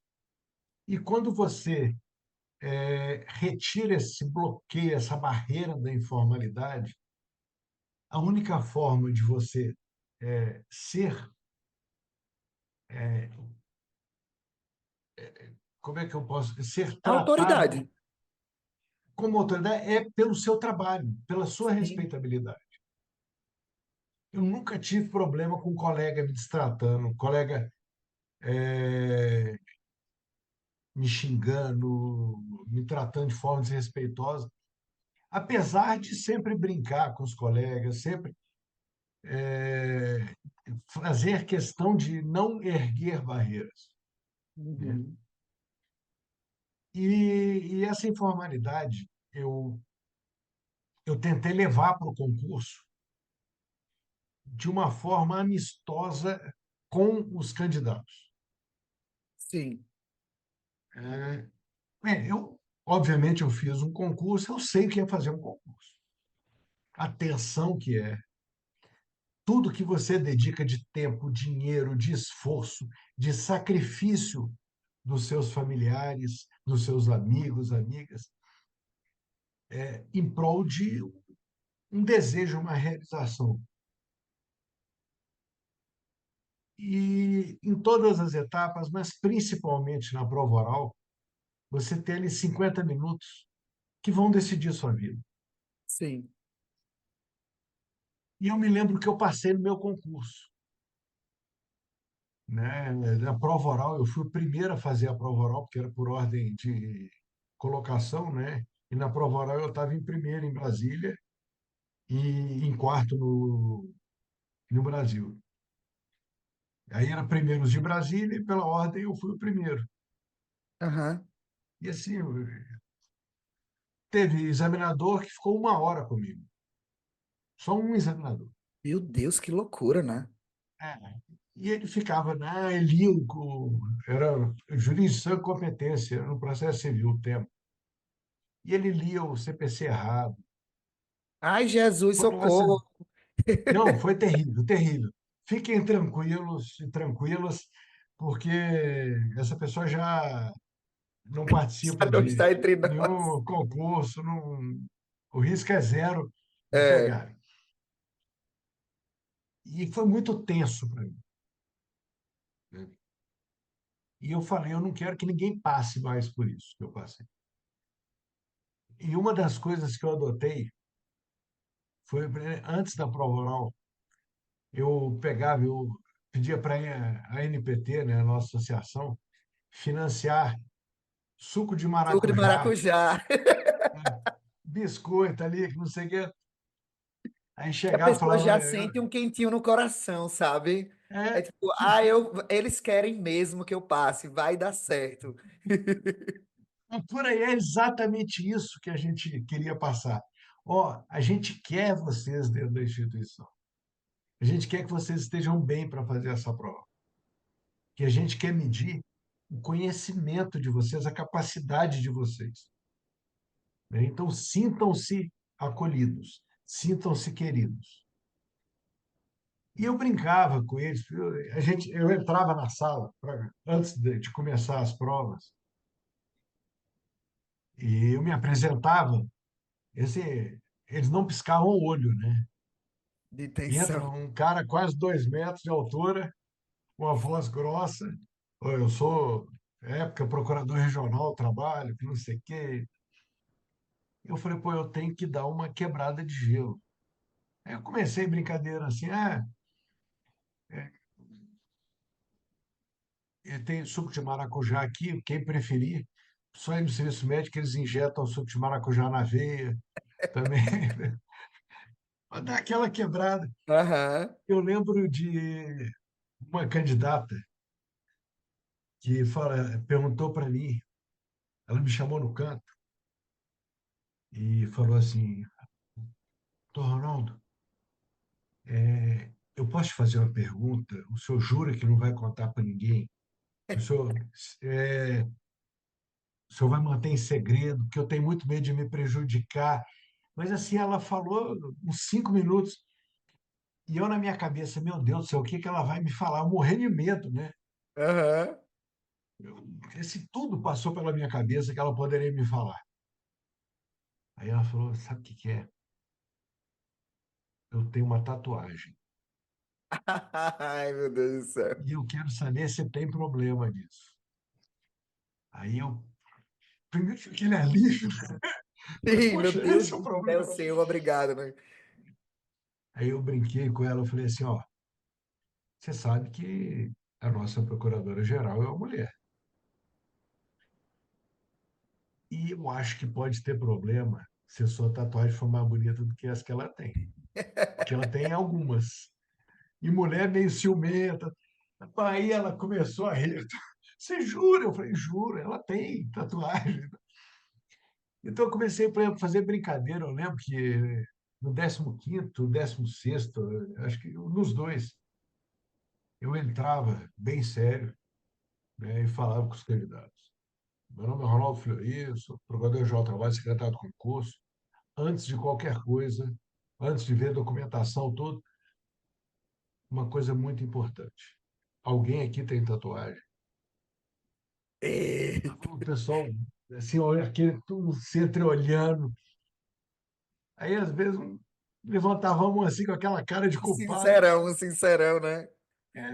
Eu tenho, mas é escondida. Eu falei, eu também tenho, não tem o menor problema. Isso é quebrava o gelo, né? Sim. E para E a essa gente hora é muito ria ali. tenso, né? E aí eu começava a dar as instruções, tudo, já com todo mundo mais relaxado. Ó, vocês vão chegar, o ponto vai ser sorteado, porque, e até hoje,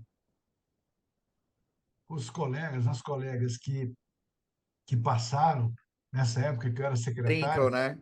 se lembram disso. Eu tive agora, eu estava no Rio, eu fui no aniversário de dois amigos, e no domingo eu saí com um casal de procuradores lá do Rio, em que eu sou muito amigo dos dois, e a procuradora, ela é do 15º concurso, e aí a minha esposa perguntou para ela, qual concurso que você é? Falou, eu sou do 15º. Ela olhou para mim com uma cara assim, super feliz, falou, até hoje eu lembro, Ronaldo, do sorriso que você me deu quando você entrou. Aquilo ali, para mim, foi o que me deu tranquilidade para eu fazer a prova. Pois isso é muito bom você ouvir, Com certeza. né? Com certeza. E assim, e isso impondo uma seriedade absurda ao concurso. Nunca houve nenhuma acusação de fraude, nenhuma acusação de vazamento de informações Sim. de candidata sendo beneficiado. Ao contrário, concurso extremamente sério. Passaram, inclusive, filhos e filhas de colegas durante o Aham. período que eu era secretário. E uma das coisas que mais me alegra, eu fiquei sabendo todos depois que passou. Eu me lembro de quatro que passaram. Todos eu fiquei sabendo depois. E somos nós que organizamos o concurso. Também é muito orgulho isso, hein? Isso Não é é banca, muito não, gente. legal, né? É um negócio, é fantástico. Uma das colegas que passou, eu lembro que ela, na terceira prova, teve os recursos e um dos recursos foi aprovado. E a gente discutindo, será que é homem ou mulher? Porque a prova é não identificada, né? Tá? Tem a desidentificação, então estava lá tudo escrito à mão, e pela letra nós falamos, é homem, certeza que é homem. Essa letra aqui era a filha de uma colega, Aham. né, que hoje passou, hoje ela é nossa colega, e eu lembro, falei, olha só como é que é a vida, a gente tinha certeza que era um homem e era a filha de uma colega. E a gente não tinha a menor ideia que essa menina estava fazendo concurso. Isso é o que é, Luísa? É? Ah, não, é a Luana. Ah, não, não sei quem é. Luana que é do Pará. Ah, sim, sei sim. Sei demais. Né? A Luísa É. também, eu fui saber depois que ela passou, né? A filha da Massa. Margarete, né? Que é A primo Érica passou agora também, né? De Geraldo. sim, exatamente, a Érica passou agora. Então, assim, isso é muito bom a gente saber que é uma instituição séria e que essa vitrine, como a Sandra Lia chamou, essa vitrine foi mantida intacta, né? A nossa porta de entrada, ela continua imaculada, ela continua com essa certeza de seriedade, né? E um dos concursos mais difíceis, se não o mais difícil do Brasil, alguns dizem que é o mais difícil, eu confesso que Sei. eu não sei, mas é um dos mais difíceis. Eu me lembro no meu primeiro concurso, que eu peguei a primeira prova, né, a prova objetiva, a banca acabou a prova, eu formatei, foi aprovada a formatação, tudo. E aí no dia seguinte, não, era 2 semanas depois, ia ter a gente ia rodar na gráfica a prova. A gente rodava uma semana antes para dar tempo de distribuir no Brasil inteiro. E eu estava com tanto medo daquilo vazar que eu botei em dois pendrives. Um pendrive eu escondi na minha casa. E o outro pendrive eu coloquei no cofre da casa do meu sogro. E aí eu ia no sábado, 6 horas da manhã, para a gráfica, que a gente tinha que imprimir tudo num dia, encaixotar, lacrar, levar para a procuradoria, para no domingo a gente separar as provas, colocar nos pacotes, nos malotes e mandar para as regionais. Rapaz, às 5 horas da manhã, eu acordei. Quem disse que eu lembrava onde eu tinha guardado o pendrive?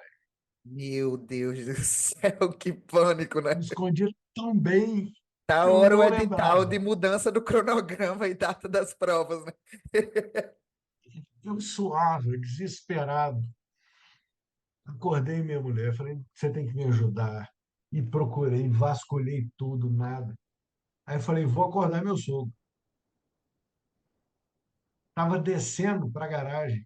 Eu moro num prédio, estava descendo para a garagem. Aí estou no elevador, falei, não, peraí, eu vou refazer o caminho de quando eu cheguei com esse pendrive. Aí fui refazendo, lembrei de eu sentado na cama, aí guardando, tá aqui, achei. Aí fui lá, peguei, nossa, Desespero, né? aí, assim, isso eu estava praticamente desfalecido. Graças a Deus, Mas Senhor, isso é o quê? Era a preocupação com de certeza. estar, de manter o sigilo, né? E assim, ainda bem, e graças aos servidores maravilhosos que a gente tinha, os colegas, todos que participaram das aplicações das provas, nunca teve absolutamente nada, nenhum problema, zero problema. E Isso me é diz muito uma bom da coisa, gente assim, contar. não, demais, e eu amo, né? Saber os bastidores. Nesse período de secretário de concurso, IPGT, membro de banca, você sentiu que existia uma mudança do perfil, especialmente da segunda e terceira fase? Vou falar a minha impressão, tá? Eu acho que as provas antes eram um pouco mais teóricas e elas passaram a ser um pouco mais práticas, especialmente ali do 16º para o 17º, que eu acho que as coisas vieram com mais perguntas práticas, saber se de fato não ficava num universo mais teórico mesmo, eu diria assim. Eu acho que as provas foram se encaminhando nesse momento. É uma sensação correta, gente? Eu acho que é. Eu acho que faz parte dessa evolução, né? É o meu concurso lá atrás, que foi o primeiro concurso com 5 etapas, né? Que foi o primeiro feito já com a lei complementar. Por exemplo, a terceira prova era um parecer e um inicial de ação civil pública em 4 horas. Loucura, né? Negócio, eu lembro que o meu pedido eram riscos. Assim. A minha letra já é muito ruim. Eu desesperado, o cara tentando puxar a prova para acabar ali. É, e a forma como as provas eram elaboradas, elas foram evoluindo. Aham.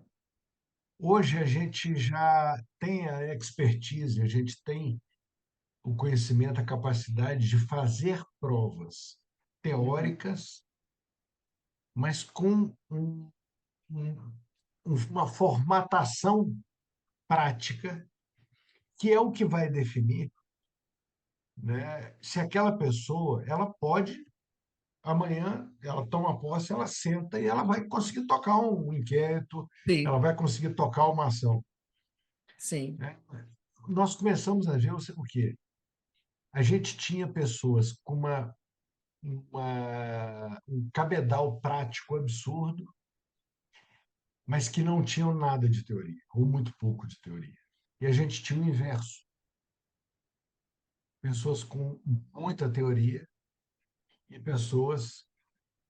essas pessoas com muita teoria tinham muita dificuldade em colocar em prática esses seus conhecimentos teóricos.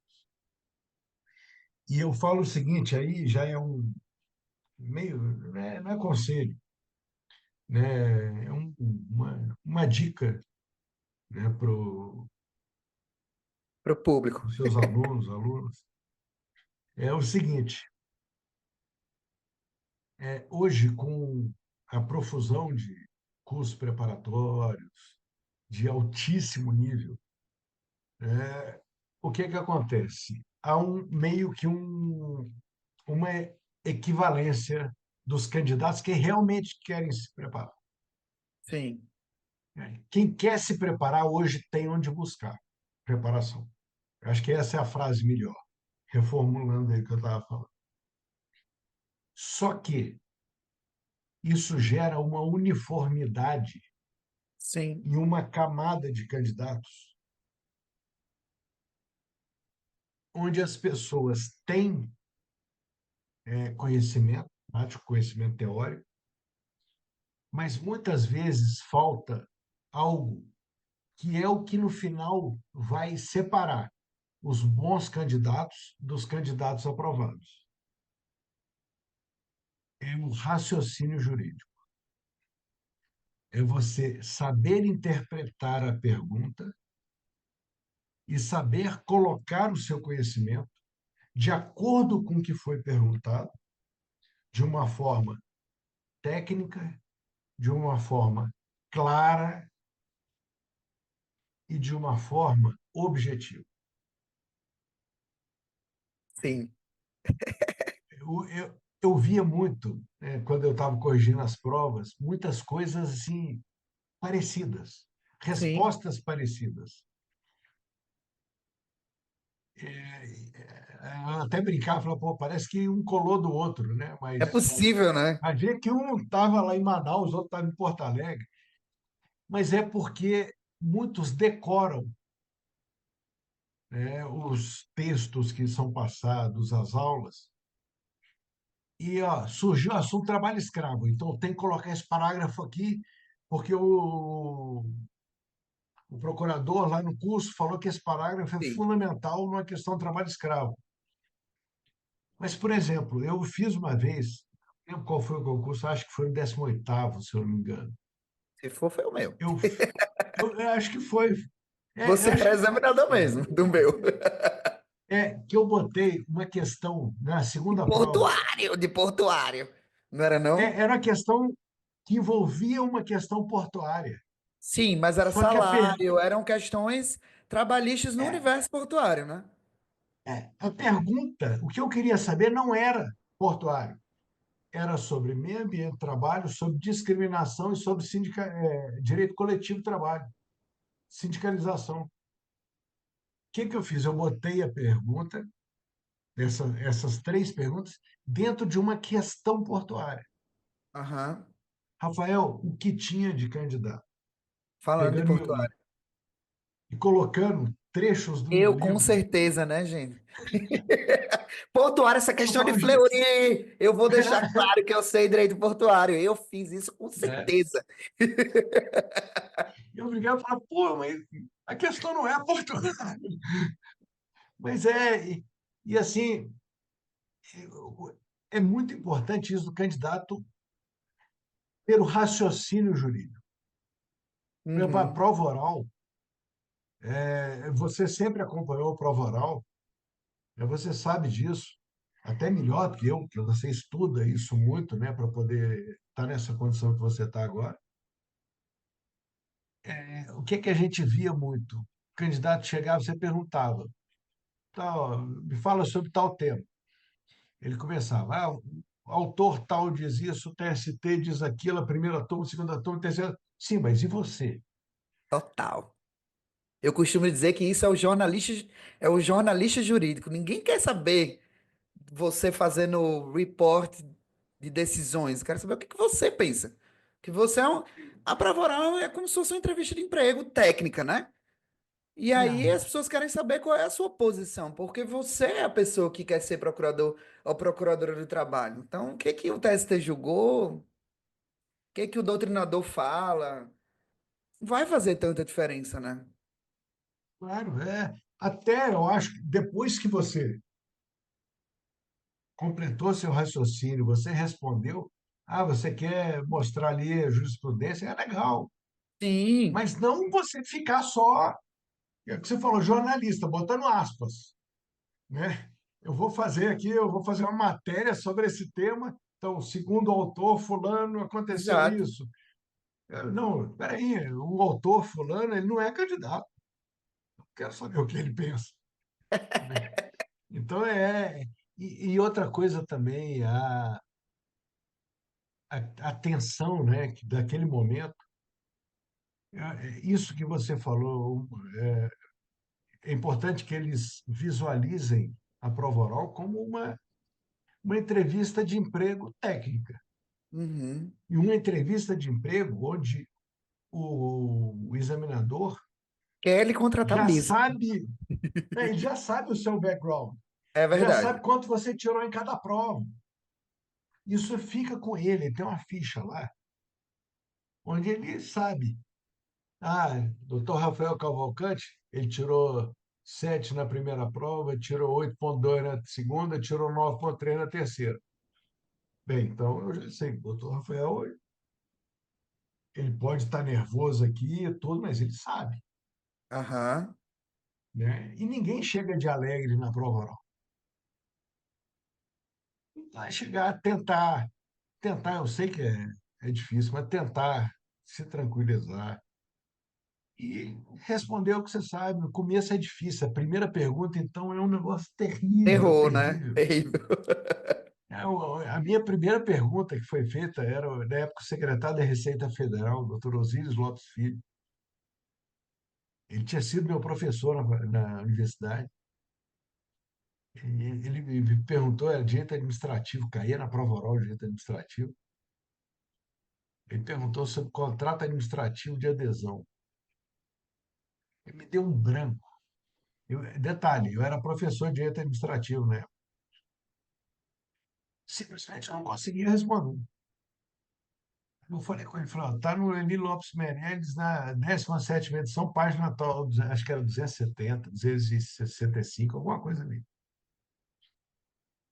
Pô, eu já não tinha internet na época, né? Eu não sabia que ele era brigado com o Eli Lopes Meirelles. Eles não se gostavam. Aí ele Então, esse virou é e o falou assim, problema. você gosta dessa literatura tupiniquim? Oh, meu Deus do Ai, céu. Jesus do Agora, céu. isso, 7 horas da manhã. Eu fiquei uma pilha de nervos. Aí ele fez uma pergunta sobre contrato administrativo, aí eu comecei a responder, fui relaxando. Aí no final ele falou, não, estou satisfeito. Eu falei, eu posso responder aquela primeira? E agora que eu tô Você relaxado, eu lembrou? lembrei, Eu falei, né? lembrei. Tá. Então, quer dizer, a prova oral é assim, é tenso. O concurso em si, você recebe aquele papel lá, putz, é um negócio terrível. Mas é uma etapa necessária e é uma etapa que deve ser vivida de uma forma que seja o reconhecimento do seu esforço. Você se esforçou para chegar até aqui,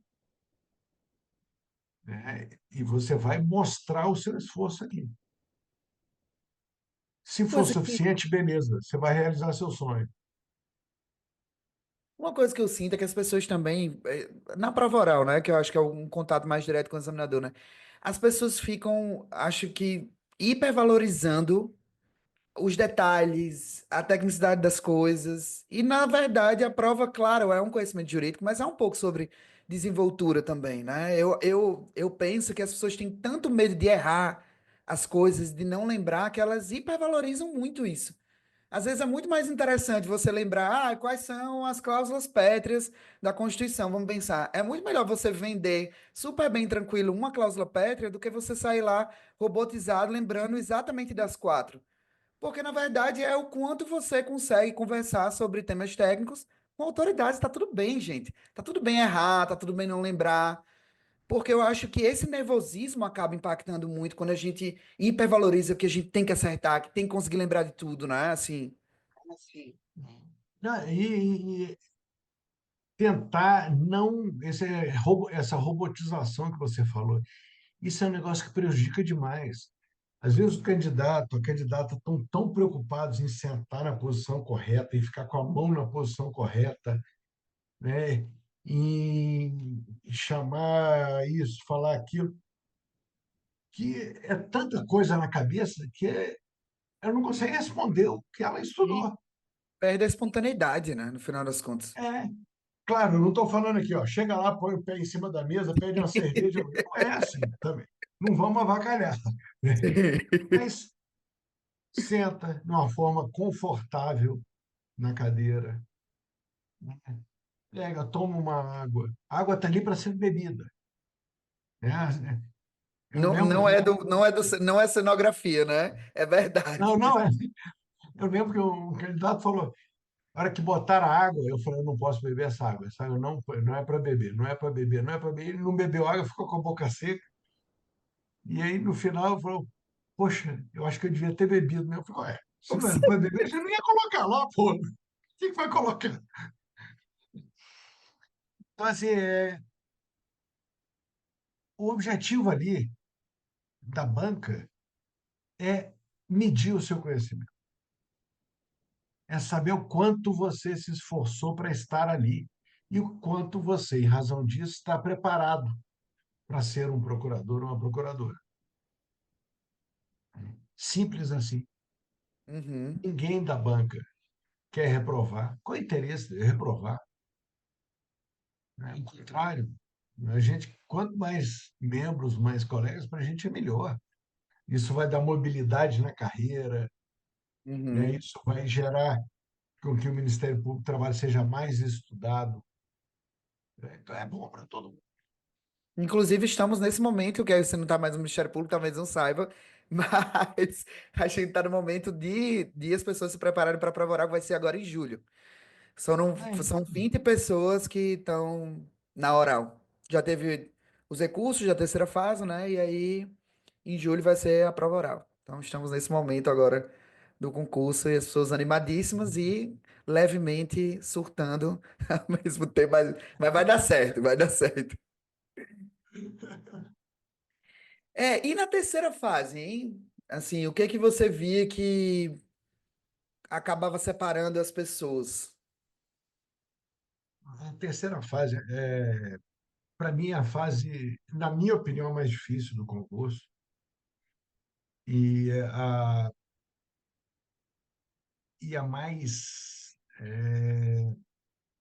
mais difícil e a mais complicada para ser elaborada. Uhum, Eu vou te dar um exemplo da magistratura.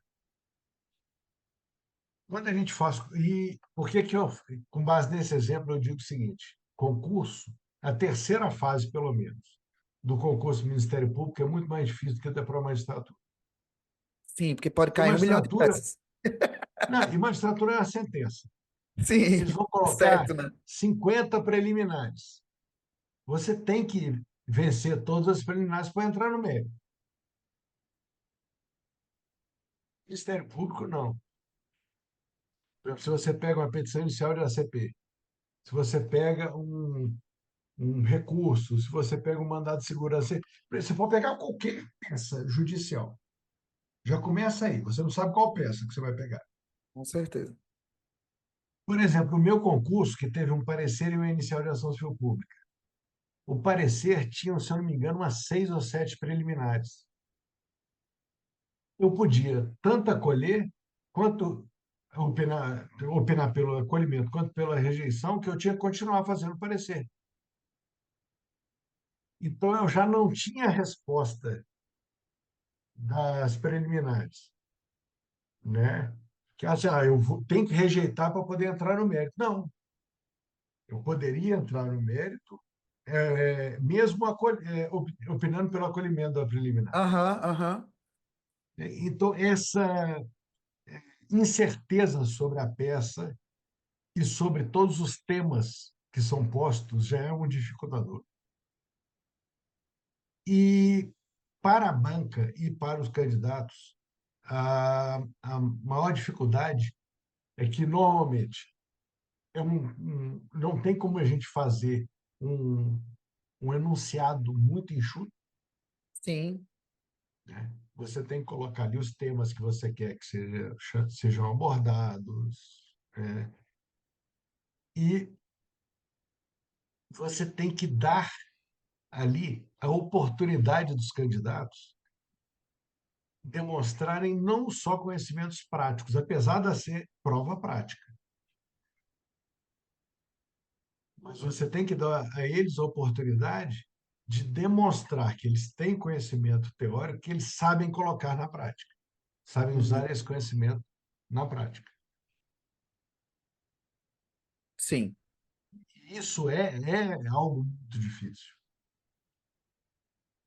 A gente sai da universidade com aquele cabedal gigantesco teórico na cabeça, e de repente você cai numa história de advocacia, você cai num concurso e fala, pronto, agora você vai ter que pegar isso aí, vai ter que colocar no papel, né, numa peça judicial. No meu concurso, que eu acho que você estava na banca, eu sou da ação rescisória, né, Fleury? Eu nunca tinha feito ação rescisória na minha vida. Quando eu vi, eu fiz, gente, eu acho que isso aqui é uma rescisória.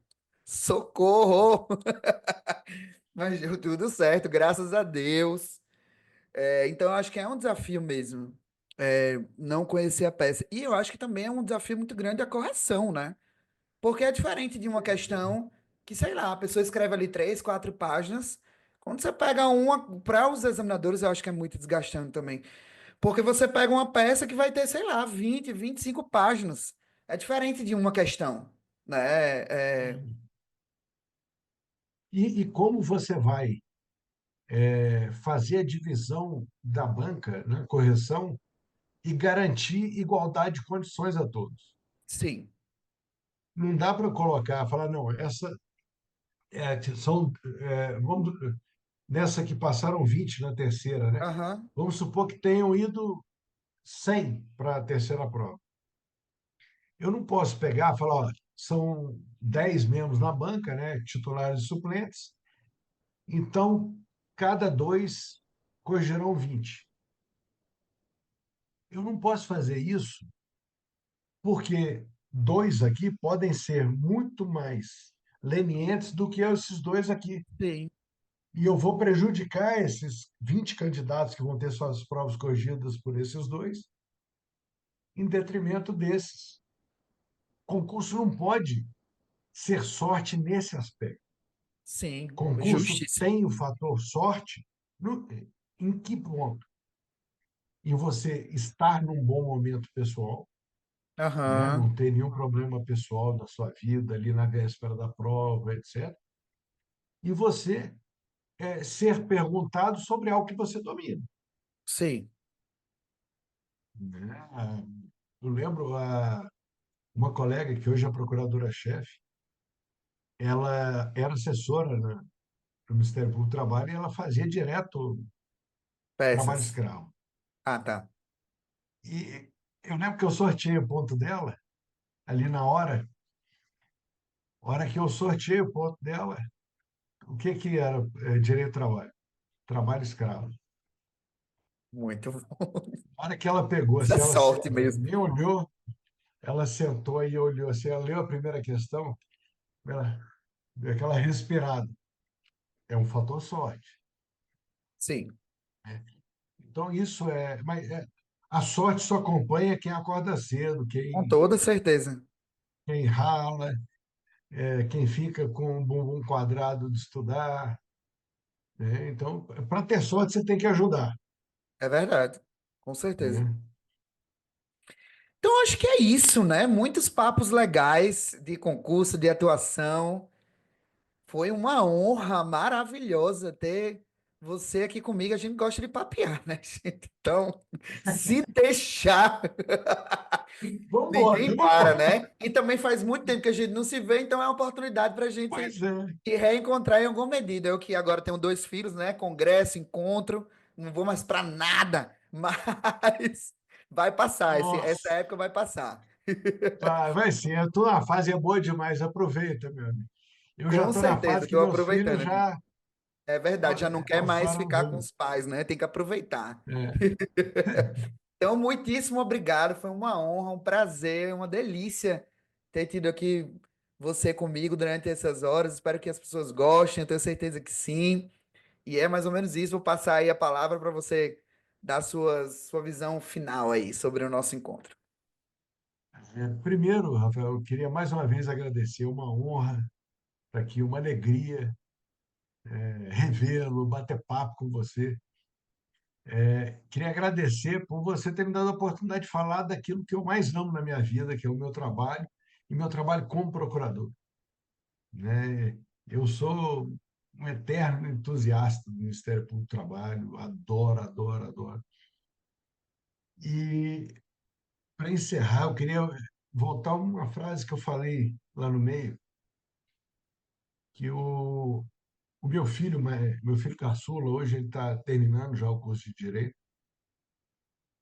adora Direito, tudo, e ele uma vez, a gente conversando sobre trabalho, ele ainda estava no ensino médio, e eu falei, filho, ele perguntando, rapaz, você quer que eu faça, o que você quer que eu estude? Pode, seja o que você quiser. Se você quiser ser faxineiro, se você quiser ser jogador de basquete, se você quiser ser Em altura para advogado, isso, né? Em médico, altura a para altura ele para tira para basquete. basquete, mas ele nunca gostou de basquete, não. Seja o que você quiser, mas faça muito bem feito. Tenha sucesso no seu trabalho. Aí, mas o que é ter sucesso no trabalho? Puta, que pergunta difícil, né? Porque existe o sucesso financeiro, é um sucesso você ganhar dinheiro com aquilo que você se propõe a fazer, mas do dinheiro do jeito que vem, vai. Existe você assumir o sucesso da autoridade, de você assumir um cargo importante, Prestígio, né? mas também esse é efêmero, Com que certeza. você não adianta nada você ter um cargo importante que você pode fazer e não fazer.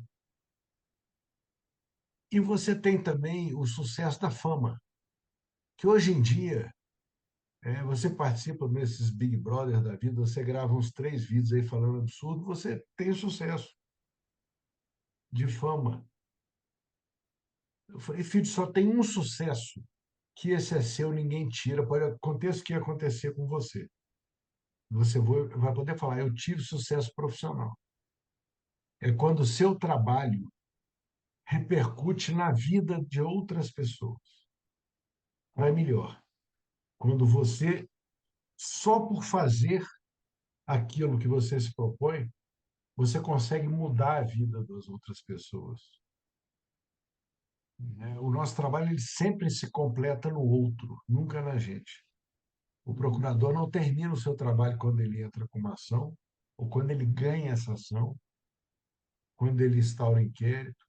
O trabalho dele se finaliza quando aquela injustiça é reparada, quando aquela comunidade ela tem o senso de justiça satisfeito, ela tem o seu direito lesado reparado. E isso é o dia a dia do procurador do trabalho. É verdade. É mudar a vida das pessoas para melhor, é buscar justiça social, é buscar igualdade, é buscar o respeito às diferenças, é buscar a inclusão daqueles grupos de pessoas que sempre foram excluídas da nossa sociedade. Isso é o dia a dia nosso, né, do procurador, da procuradora do trabalho. Então, o pessoal que está fazendo concurso, o pessoal que vai fazer outros concursos, é muito bom ser procurador do trabalho. E com isso É também. muito bom. Vale a pena. Todo sacrifício, todo estudo, todo investimento, vale a pena. Maravilha, muitíssimo obrigado. Estou muito feliz pela sua presença aqui. Então é isso. Como eu sempre falo também, bom dia, boa tarde, boa noite a todos e a todas que acompanharam aqui. Um beijo, bons estudos e valeu, Fleury, pela presença aqui. Até mais, até já aí na vida, tá bom? Um abraço, até logo. Um beijo nos meninos. Valeu, um abraço. Prepcast, sua dose semanal de motivação e conteúdo trabalhista.